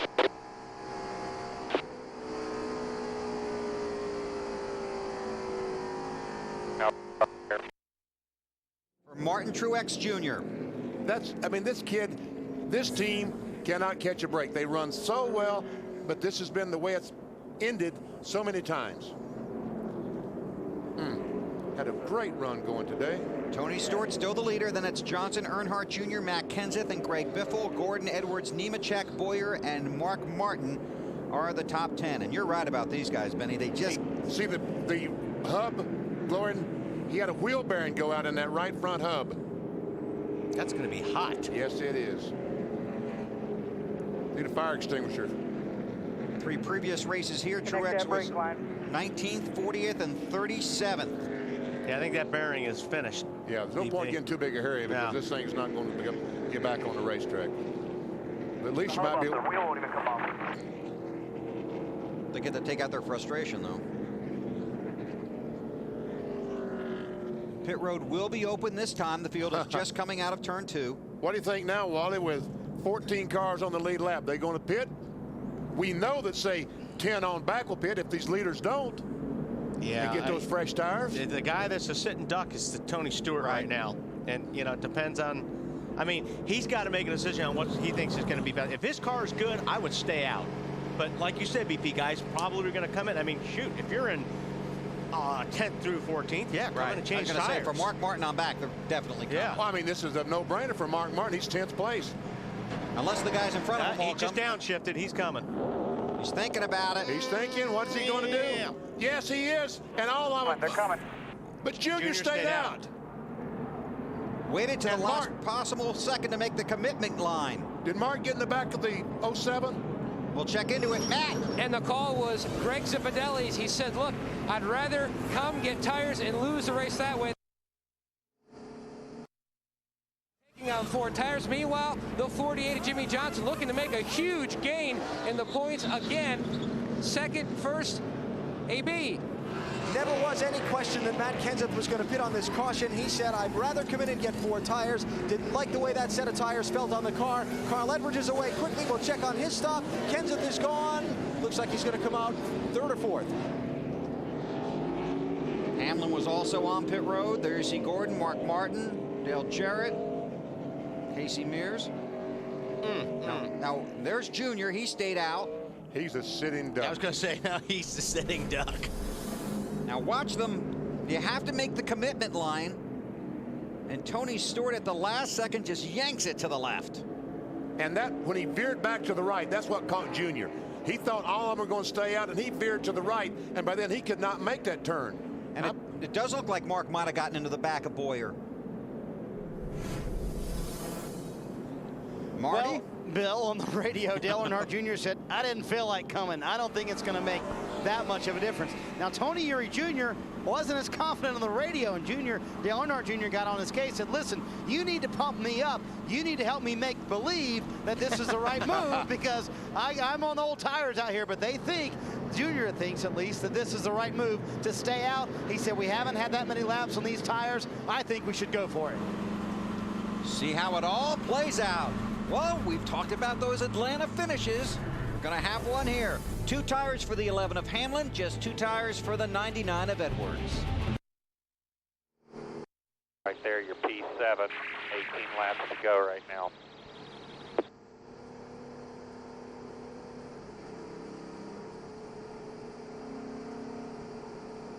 Those tires. You got 8 laps on your lefts right there.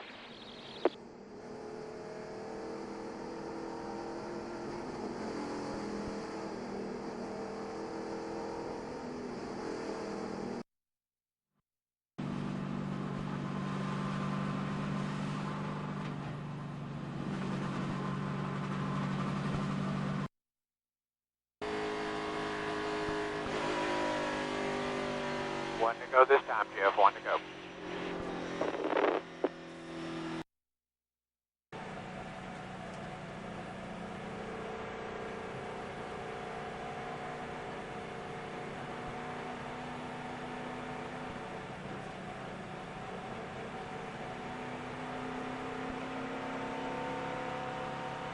You'll have 16 to go when you come back around.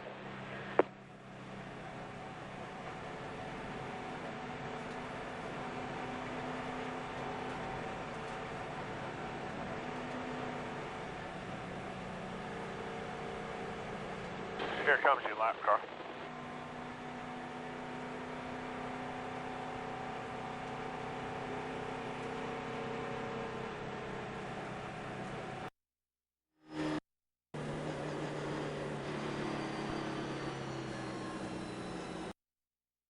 From all of us at the NASCAR AutoZone Elite Division, to all of you in Greenville and Irwindale or Monroe, and all points in between.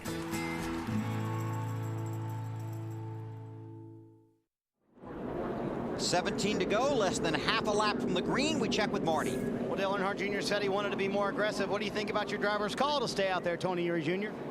We're all right with it. I mean, I think if he can get a big enough jump out there, he could probably hold him off. But, you know, we got 10 laps. It's a pretty good risk. But, you know, we were too tight back there behind them guys, and I don't think we could have beat them off pit road. So we just kind of went for it here, and we'll see what happens. The 10 laps he mentions are 10 green flag laps on those tires. That's how much older his are versus everybody else. Was a wheel bearing on the one car. And the one advantage that Junior has, Carl Edwards changed 2. So he's not going to be as fast as Tony Stewart. He may hold up Tony Stewart and Jimmy Johnson just a little bit. He spun the tires a little bit there. That restart, Junior did. And that's going to cost him a little bit. And, boy, look at how those 4 tires stick. 3 wide and turn 2. Oh, right behind the leader. Mark Martin is in it. Got Sterling Marlin, Jarrett, Boyer, Mears. Okay. Yeah. Oh. Caution is out. Kyle Busch saw his championship chances in today. So did Casey Kane. And now it appears the same fate for Mark Martin. And Rick Monroe once again waves the caution flag. Let's see what might have happened here. Well, that could be the problem down there. It all started with Kenny Wallace down there in the 78 car. It looked like he got down on the apron. He got pinched by the 66 car. They had to slow down. Chain reaction. Everybody started checking up. Outside, outside. Stay down, right there. Caution's out, outside. Jeff Burton missed another one. This is on board with Dale Jarrett. He was in it. Get up here, stay down. There's nowhere for Jarrett to go. No. I mean, it just, he was locked in. I guess the 66 didn't block the 78. It looked like Kenny Wallace had some trouble down there on the bottom, which all these guys checked up because of, but. There's Mark. 4 times he's finished second in the championship standings. Mark, you know, at Charlotte he said it's over, and he goes to Martinsville and he gets a little hint of hope again. Well, guess what, Mark? You're right at Charlotte. It is over. Now let's watch for this high camera. See those cars? All the 66 is on the bottom. Right. Kenny Wallace comes down over the 66. They check up. Now all the guys behind them start checking up, but some of the guys don't see what's going on, and they run into each other. So it started with Jeff Green and Kenny Wallace. Right. And then Sterling checked up, and that's where Mark got into. Right. Sterling Marlin in the 14. Bobby Labonte in the 43 car, he checked up to avoid the crash. Sterling backed up, and by the time he got to Mark Martin, there's nothing he could do. 3 more races in that car for Mark Martin. Then he moves on, leaving Roush Racing behind to run a limited schedule in 2007. Alan? Robbie Reiser, Matt Kenseth's crew chief, watching the pace car lead the field right now. Never any question you were going to pin under that caution, was there? Nah, I think 4 tires are going to be the way to go. I think if you saw it on the restart, they were out there already. So, tires back up here so quick, and we still got, a few laps left in this thing. So I think that was the right decision. I know your race is not over yet, but you did have some concerns starting the day. The progress so far? Well, we've had a pretty good day. We knew we were going to start a little bit slow because this track changes so much. We wanted to be good at the end. I don't think we're quite as good as what we thought we wanted to be, but we probably got about a 3rd or 4th place car. If we could come home here in that position, that'd be good. Thanks, Robbie. Matt? And there was very little debate on the 20-team radio. Your driver basically put it in your hand, Zip, to make the call, and you didn't want to lose by staying out. No, we're the 8 car right now is a very uncomfortable feeling. Our car's pretty good on tires. Thank God everybody followed us behind us, put us in a pretty good situation. This is a really good tire. When it gets cooled down, the speed comes back for a few laps. So this isn't what we wanted to see. We wanted to see a long green run here. But Home Depot Chevrolet's been great all weekend. These guys have done a great job on pit road, and Tony's done a great job today. We're having fun. That's what it's all about here. It's about all we can do now is go for the win, and putting tires on it and trying it is better than getting beat by not doing it. Especially here at your home track, Home Depot from Atlanta, you've had a nice dominating day leading 135 laps. Yeah, the car's been good. It was really good off the truck. Bob Nardelli had us at the house last night, and he's here with us today and all his family, so hopefully we can take him to victory lane here in a few laps. Right now they're sitting second, getting ready for the restart. Thanks, Matt. Just to watch a couple of stories unfold here in the closing laps. Matt Kenseth came back from overshooting his pit stall. He runs 5th right now. Denny Hamlin had to get a lucky dog to get back on the lead lap. He's 7th. Jeff Gordon, who got run into and spun out by Jamie McMurray, has come back, and he is running 8th. Joe Nemechek, another lucky dog recipient, is 9th. Robbie Gordon, another lucky dog recipient. He is 10th. And look at 11th place. You've got to talk about, we haven't talked about him all day. Mike Bliss. That's in awesome. the 49 car has had a nice run today. Now here's the day that Jeff Gordon has had, and they say green is bad luck. But he goes by Junior, takes the lead. Oh, almost get together off turn 2. And then almost got together again when Junior caught him back up to him. Then he gets run into the wall by Joe Nemechek. And that basically led to what we believe is a tire going down. That's what Jeff said on the radio, and he got run into and spun out by Jamie McMurray. After all that, he's 8th. Championship chaser Jeff Burton is 16th. He is 2 laps down. Mark Martin obviously going to the garage, 4 laps down. Kyle Busch, Kevin Harvick are both 5 laps down. Casey Kane is out of the race, currently scored 38th, 58 laps down. And I think, BP, it's just going to be how much damage control Junior can keep here as far as how many positions he's not going to lose. With these guys on tires behind him. I think he's going to be lucky to finish the top 5. Yeah. With only 11 laps to go when they throw the green flag. I mean, obviously these yellow flags are helping him tremendously. They black flagged Casey Mears. He ran the paddle at the end of pit road, and he's got some stuff hanging off of it. Dave Burns. With Mark Martin now, who's walked from the infield care center. You okay? Yeah, I'm fine. Tell us what you saw as the accident was taking shape. I really only saw the 14 kind of veer up in front of me. You know, you can't see through the cars. I don't know what was happening in front of him, so I'm not really sure. But, you know, I just want to thank all the fans for incredible support they've given me this year. And, you know, we were hanging in there. You were running top 10. We had a good car. I want to thank the AAA team, Pat Trison, and everybody at Roush Racing for giving me a good ride. And we were fighting and scrapping for it. I don't know what happened. Mark Martin just short here today at Atlanta. Thanks, Dave. 12 to go. Bobby Labonte was the lucky dog in the 43 car. Junior on older tires trying to hold off Tony Stewart. Not going to happen. Remember, Junior said he had to be more aggressive. I don't know how much more aggressive he can be at this racetrack, but he falls in. Now you see Jimmy Johnson underneath Edwards. He's got 4 tires. Don't forget, Edwards only has 2, so he'll take that spot. 10 to go. Johnson down low on Edwards. Matt Kenseth closing up behind them. Then Greg Biffle, and we've documented his comeback today as well. Stewart is not running for the championship, did not make the chase, but is the race leader. Earnhardt and Johnson and Kenseth are. I'll tell you what, I'm impressed by the 8 car down on Junior. He's running pretty decently, not to have stopped and changed tires. Junior in second. You're right, BP. I am too. I mean, you've got a lot of those guys behind him are on 4 tires. We've got 9 laps to go.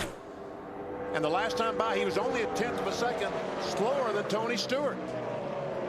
Kenseth trying to get under Edwards. Those are teammates. They both drive for car owner Jack Roush, as does Biffle, the car behind the 17. And actually, Edwards is helping Earnhardt because these guys are having a hard time getting by Edwards. That's buying Earnhardt some time. Meantime, Stewart's just, he's going. Jimmy Johnson goes by the 8 car, takes over that second position. But does he have enough time? 7.5 laps. Can he catch Tony Stewart? Meanwhile, Kenseth has really hung up behind Edwards. Dives to the inside. Stewart tries to pull away. Johnson will give chase. 7 to go. That's for 4th. Kenseth had it at the line. Biffle is right on their bumper. Again, all 3 of those cars, the 17, the 16, and the 99, are teammates. What was that smoke from?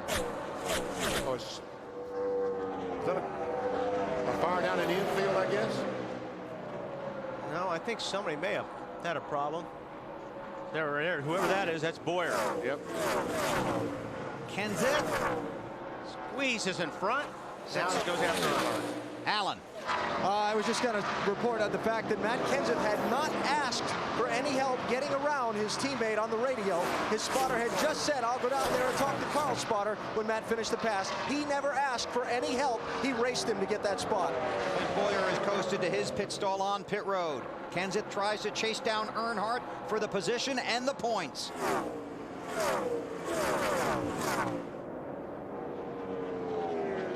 Third, 4th, and 5th right there. Another car very slow off turn 4. We got somebody smoking off of 4. Yep. Oh, Bliss. Bliss. That's too bad. He was in the top 10 right there. He gets the black flag.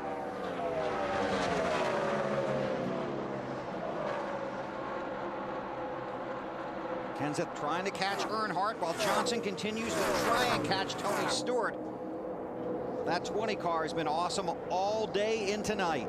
4 laps to go. Kenseth's going to try get up beside Earnhardt.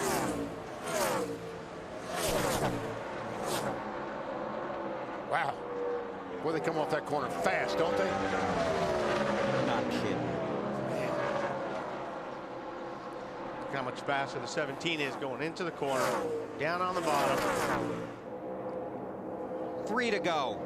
Stewart leads, Johnson 2nd. This is 3rd, 4th, and 5th. 2 years ago, the championship was decided by 8 points. These positions up front are worth 5 points each. Junior still hanging tough. Biffle's just going to follow follow Kenseth. He's not going to pass him to take away the points from him. Yeah, I agree with you there. 2 to go. Big picture racing right here for the team anyway. Stewart the leader, Johnson 2nd. Again, Kenseth down low, Earnhardt in the high groove.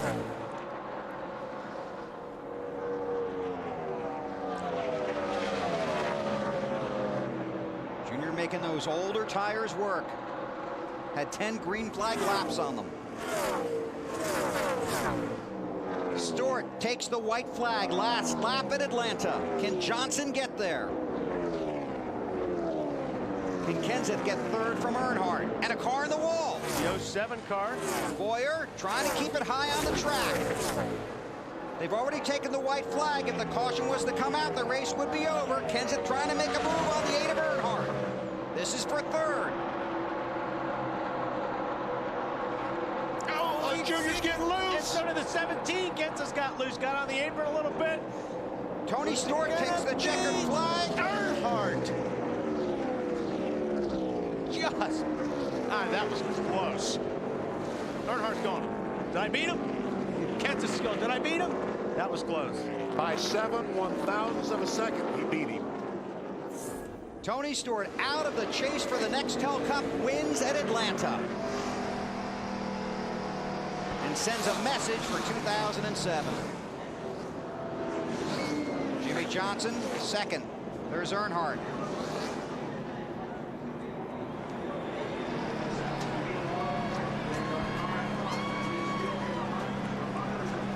Matt, anybody happy down there? I'll tell you what, Bob Nardelli just gave Greg Zipadelli a huge hug. Impressive on the racetrack, but your pit crew over the wall, that had to have been the difference. Everybody did a good job today. They did what they needed to do. We had a great car all weekend. Like I said, I can't say enough about this race car. It was new a couple weeks ago. We won Kansas with it, brought it back here, and it is going to Texas next week. The boys back in the shop, be there early. Great job, everybody. Home Depot Chevrolet, like I said, was good. Tony did an awesome job. He was on his game, thinking about those tires. When somebody come, he got out of the way, let them come back to him, and that's what you got to do. You got to kind of race this racetrack like that. Just proud of everybody. Dominating day, led the most laps, and boy, they are going to get one heck of a trophy to put in the trophy case. And they got a spot for it to get it home, don't they, Matt? Bill, absolutely. Tony Stewart's got a huge pride. He's got a 5-foot IROD trophy to try to get home as well. I think the transporter could be a little overloaded. Chevrolet congratulates Tony Stewart in the 20 Monte Carlo SS on another great Team Chevy victory. 26 of the last 35 NASCAR manufacturers championships and counting. Chevy, an American revolution. All right, now all the fans are down at the start-finish line wanting to see what he's going to do now. The Tony Stewart tradition.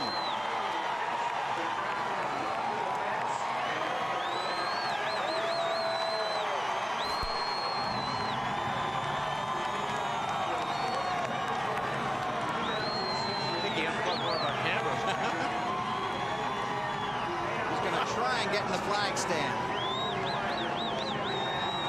I'm impressed. He better give him a mattress, I'll tell you that, throw that on that racetrack.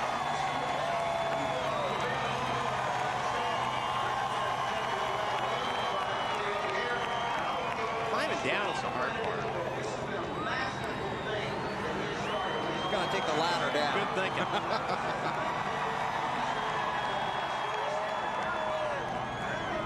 The defending series champion got knocked out of the chase for the Nextel Cup at the last moment in Richmond.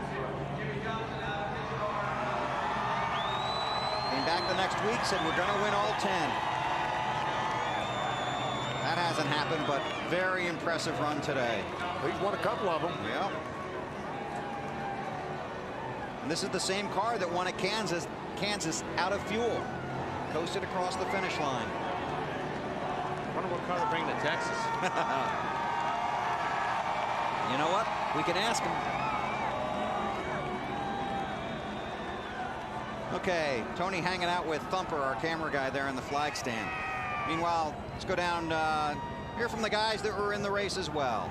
Well, Bill, Dale Earnhardt Jr. has walked down to the 17 team. Congratulating those guys on a great run. At what point, Junior, great run by you and your team, at what point did you know you were a sitting duck with the guys that had the fresher tires? When I was the only one that pitted, I was going to do what they did, but they were I couldn't. I just made the decision not to. I wanted to get the tires if they did, but they were doing everything, swapping and juking and carrying on, coming on the pit road, so I just kind of got left out there, sort of like duck, duck, goose, but we hung on, and I don't think we'd have run third if we hadn't stayed out. I really don't. Matt and them guys are pretty good. My pit crew, if they could have beat a couple guys off pit road, we might have been able to get third, but that wasn't a bad decision in the end, so we hung on there. How would you describe that battle between you and Matt? Like old times, man.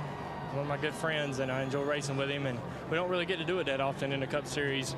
He's been on and become a champion, and you know, when he runs good, I don't. When I run good, he don't. We haven't really been able to race each other for wins like we did in the Busch Series, so it's a lot of fun. Just like old times, Bill. You betcha, Matt. Don't forget, coming up tonight here on NBC, the Cowboys in Carolina. Al Michaels, John Madden with the call. That's at 8 o'clock Eastern time. And right when we get done here in Atlanta, we'll send you to Bob and the boys in New York for Football Night in America. 7 o'clock Eastern time, right here on NBC. Dave? Yeah, Jimmy said he might like to get back and see that game if he had the opportunity. So let's get moving here, right? You guys were close, had a great race car. And you saw the 20 get smaller in your mirror as the laps wound away, Jimmy. Are you disappointed? No, I'm not disappointed with that performance at all. When the sun was out, we were really about a 10th place car, but guys had great pit stops. We kept track position, kept working on the race car, and got it where we could fight for the win at the end. Really it mattered who got through traffic better on those last 2 restarts. 20 got up to clean air, and off you went. But I had a lot of fun tonight. I mean, with the grip in this racetrack, racing as hard as we did, chasing that 20 around. It was a fun night, and a night where, as a driver, you really had to challenge yourself and scare yourself on every lap. So it was a lot of fun. Back before the race at Lowe's, you and I talked about the possibility of 3 wins in a row, like 2004. 1 win and 2 second places. It's pretty close to that. Yeah, we're on a great roll right now. I'm so proud of this team to never give up. The support that we have from Lowe's and their employee owners, all the support from Hendrick Motorsports.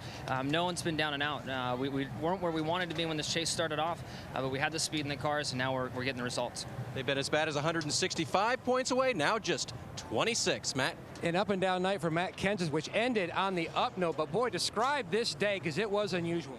Yeah, I mean, really all weekend has been. We just haven't ran very good, and you know, we got lucky with the rain qualifying, and the guys did a good job fixing our car from Saturday to today. It didn't run good at all on Saturday, and these guys did a great job. They were second to none on pit road today. They just kept gaining spots every stop. They had a bunch of good stops, and you know, that's how we have to run to have a shot at it. So it feels good to get that good finish. I wish we could have ran with a 20 and a 48 and 8. Them guys were better than us pretty much all day. So we still got to get our stuff tuned up a little bit more to run how we did earlier in the year. But yeah, that was a good, solid run for us. Junior City had a lot of fun racing with you, neither young. It was like the old days in the Busch Series. Yeah, it was fun. It would have been more fun if I could have beat him the line by a foot instead of the other way around. But yeah, it was a lot of fun. I was just, I thought with the newer tires I'd be able to get by, and I could get down, you know, up to him in 3 and 4, and I was plowing too bad up in 1 and 2 to get it done. So it was a lot of fun. Scores another 4th place finish here at Atlanta. Bill.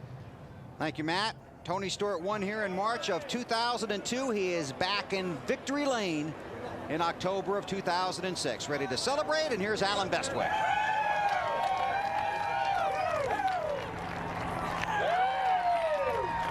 I think he already started the celebration up on the fence in the grandstand on the front stretch.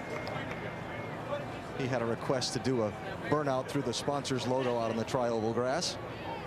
But Tony, congratulations. The fence climb's back. Yeah, I mean, it's the first time that we had a good chance to do it again. So we ran out of fuel at Kansas City. That's why we couldn't do it there. Your car was good all race long. You were almost always in the top 5, but it seemed like you did most of your leading after the sun went down. Coincidence or plan? I just think it was coincidence. I mean, this Chevy Monte Carlo SS was awesome today. It was, you know, we had Bob Nardelli, the CEO of Home Depot, here cheering us on today, and our good buddy Johnny Morris from Bass Pro Shops here who sponsored this race. And I told him the other night in Macon, Georgia, when we opened up his brand new Bass Pro Shops in Macon, that I wanted that bear really bad. So buddy, we're glad. Finally we got it. The first year Johnny sponsored the race here, there was a big old bass on it. And I think I freaked out so bad because I wanted the trophy that I burnt my tires off that last session. So now with this big old bear, now I got something to put in this new house. Late when they had the last set of pit stops, a couple guys didn't pit, took 2 tires and so on. Any worries on your part that you could get back to the front? No, when the 99 was the only one that pitted that came out ahead of us, we knew he took 2 tires, and we knew we'd get by him pretty easy. We knew that we could get by the 8 because tires were so important. You know, we were sitting there on the yellow before we had a chance to pit, trying to figure out what we were going to do, and I thought our tires were all right, but Zippy said we had lost 0.6 of a second from the beginning of that run to 10 laps later when the caution came out. So with 20 laps to go, we had to put tires on it. When you did not make the championship chase, you said you just wanted to try and win all 10 races. You've gotten 2. That's not a bad start on that goal. Yeah, it's better than last year. I mean, last year being in the chase, I couldn't win any of the races at the end. So it's awesome. I mean, if you look behind you and see the size of this trophy and see how unique it is, it's not hard to understand why everybody wanted this thing tonight. I mean, Johnny Morris and everybody at the Bass Pro Shops do such an awesome job of giving us one-of-a-kind artwork for a trophy. And, you know, Johnny's the one that got me into the outdoors and has really made me appreciate the outdoors and life and deer and turkey and especially fishing. So I'm going to build a log home in Columbus, Indiana, and that thing's going to go in somewhere really, really special when we get it built. All right, last question. Wally and Benny were speculating that you'll vote to bring this car to Texas next week the way that it ran here today. Would that be your vote? Well, as odd as it sounds, we deliberated on whether we were going to bring this car here or whether we were going to save it for Texas. And I told him I'd rather have it here, but I think Benny and Wally are right. I don't think these guys will mind trying to turn it around in a week, so we'll do what we can. think if they think it gives you a better shot to win next week, they'll be happy to. Yeah. I gotta say one thing too. When we were coming back down, one of the fans gave me the hat that I've got on. So just want to thank whoever it was in the grandstands that gave me my new free hat. They bend hats better than I do up there in the grandstands. All right, Tony. Congratulations, Tony Stewart, winner here in Atlanta today. Dave. Greg Biffle finishes 5th on the evening. It was really a story of teammates for you, contact with one early in the race, and the decisions for you late in the race when you were racing the 8 and the 17. Yeah, it was. I tell you, I didn't see the 5 spinning, and my fault, and they checked up. I got in the back of Mark. Thank God it didn't screw him up any, and you know, there at the end, I had a really fast race car and felt like I might have had a chance to, you know, the win, but I couldn't quite get behind the 48 and the 20. I kept having trouble with lap traffic, and then I kind of let the 17 and the 8 duke it out for their position there. It was pretty close to the line, but we had a pretty fast race car, and just trying to help Matt win this championship. I want to see my teammate win, and anything I can do to help him. But it's a good race for us to be in the top 5. This chase is kind of fun. Are you sorry you're not in it this year, Greg? Yeah, especially after a night like that. I'll tell you what, you know, if we'd have raced like that all year, we'd definitely be in the chase, and we'd definitely be, you know, in the top 5, maybe leading it, because that was a spectacular run for us, coming from all the adversity we did at the back, and then cycling ourselves up, and then just, you know, racing right to the front and chasing the leaders down. So that was good for us, good for the team. Doug made a lot of good calls to the new jack guy and a new tire changer tonight. They did a fantastic job. Good night for Greg Biffle. Marty? Well, Jeff Burton winds up finishing 13th today in the second half of the race. Really did not go your way. You apologized to the guys. You said you tried too hard in the second half. Well, we for whatever reason, we put a set of tires on, and it chunked the right rear, blew all the rubber off the right rear, and it just didn't handle it all. And we lost all our track position, and then put a set of tires on, and it drove great. And I drove it in the wall. And so then it cut a tire, and that got us behind again. But we were going to be okay. And they threw the caution for a piece of roll bar pad. You were upset about that? Well, I mean, they ought to stop every car on pit road, and they ought to check every car, and whoever threw the roll bar pad now, they ought to fine them 185 points and about 100 grand, because it's a huge impact on the race, and, you know, it's ridiculous. It's ridiculous. It happens too often, and NASCAR gets on everybody when they do it. Well, they need to figure out who did it and penalize them. Still, though, Jeff Burton 5th in the championship standings, 84 points out of the lead. You were right. Yeah, I agree with Jeff Burton on that. I mean, you know, come on, it can't be too hard to figure out who brought that yellow out. Be looking through some videotape over the next couple of days, won't they? We'll take a 1-minute break here from Atlanta. Come back, more post-race activities. Tony Stewart has a win, a trophy, and a new cap. I think he really likes the trophy, and I think he's probably going to hang on to the cap. Come back to Atlanta in 60 seconds. Here in Atlanta today, don't forget football's coming up. Dallas and Carolina, that's at 8 Eastern time. And right after we wrap it up here, we'll send you to 30 Rock for Bob and the boys and Football Night in America, the wrap-up of all the day's action from the NFL. It's all coming up at 7 Eastern time here on NBC. Time now for our Nextel post-race report. From the Atlanta Motor Speedway, Tony Stewart is in victory lane. And a few moments ago, Marty Snyder caught up with the 8th place finisher, Denny Hamlin. At the end of the race, Denny Hamlin and his team took on 2 tires. How was that for those final few laps? You know, it felt like 4 to me, as bad as our car was all day. But you know, a lot of that played into me being a rookie. I mean, my rookie stripes really came into effect today. I felt like I was uncomfortable the entire time during the race, but still come home 8th. That's good. I debated even whether to take any tires there at the end, but Mike made a good choice and took 2. All right, Denny Hamlin still 3rd in the championship standings, 65 points out of the lead. Thank you, Marty. Celebration continues. And Jeff Burton talked about the caution with the debris on the backstretch, said it appeared to be roll bar padding. We're going to hunt through some video here. And we're looking there. Looks like he might have come down the 7 car of Robbie Gordon. Did he get the lucky dog at that time? He got a lucky dog during the race. I can't tell you if it's exactly that time or not. I'm sure our friends over a couple of booths over are probably looking back at that. And you heard what Jeff Burton thought about it and how Wally and Benny felt. Now let's take a look at the championship standings. These are unofficial with 3 races to go. Jimmie Johnson second by 26 points. And Jimmie Johnson has gained 130 points on first in the last 3 races. That's amazing. I mean, like I said, 3 races ago, if you would have asked Jimmie Johnson got a shot, they would have said probably not, more likely not. And if you ask Kevin Harvick that right now, he'd say the same thing until you tell him that. Yeah, Kevin Harvick is only 121 back. And he gained how many, 130? 130 in 3 races. 3 races. That's how many more races we have. Okay, we'll come back to these points. Let's check in with Dave with Robbie.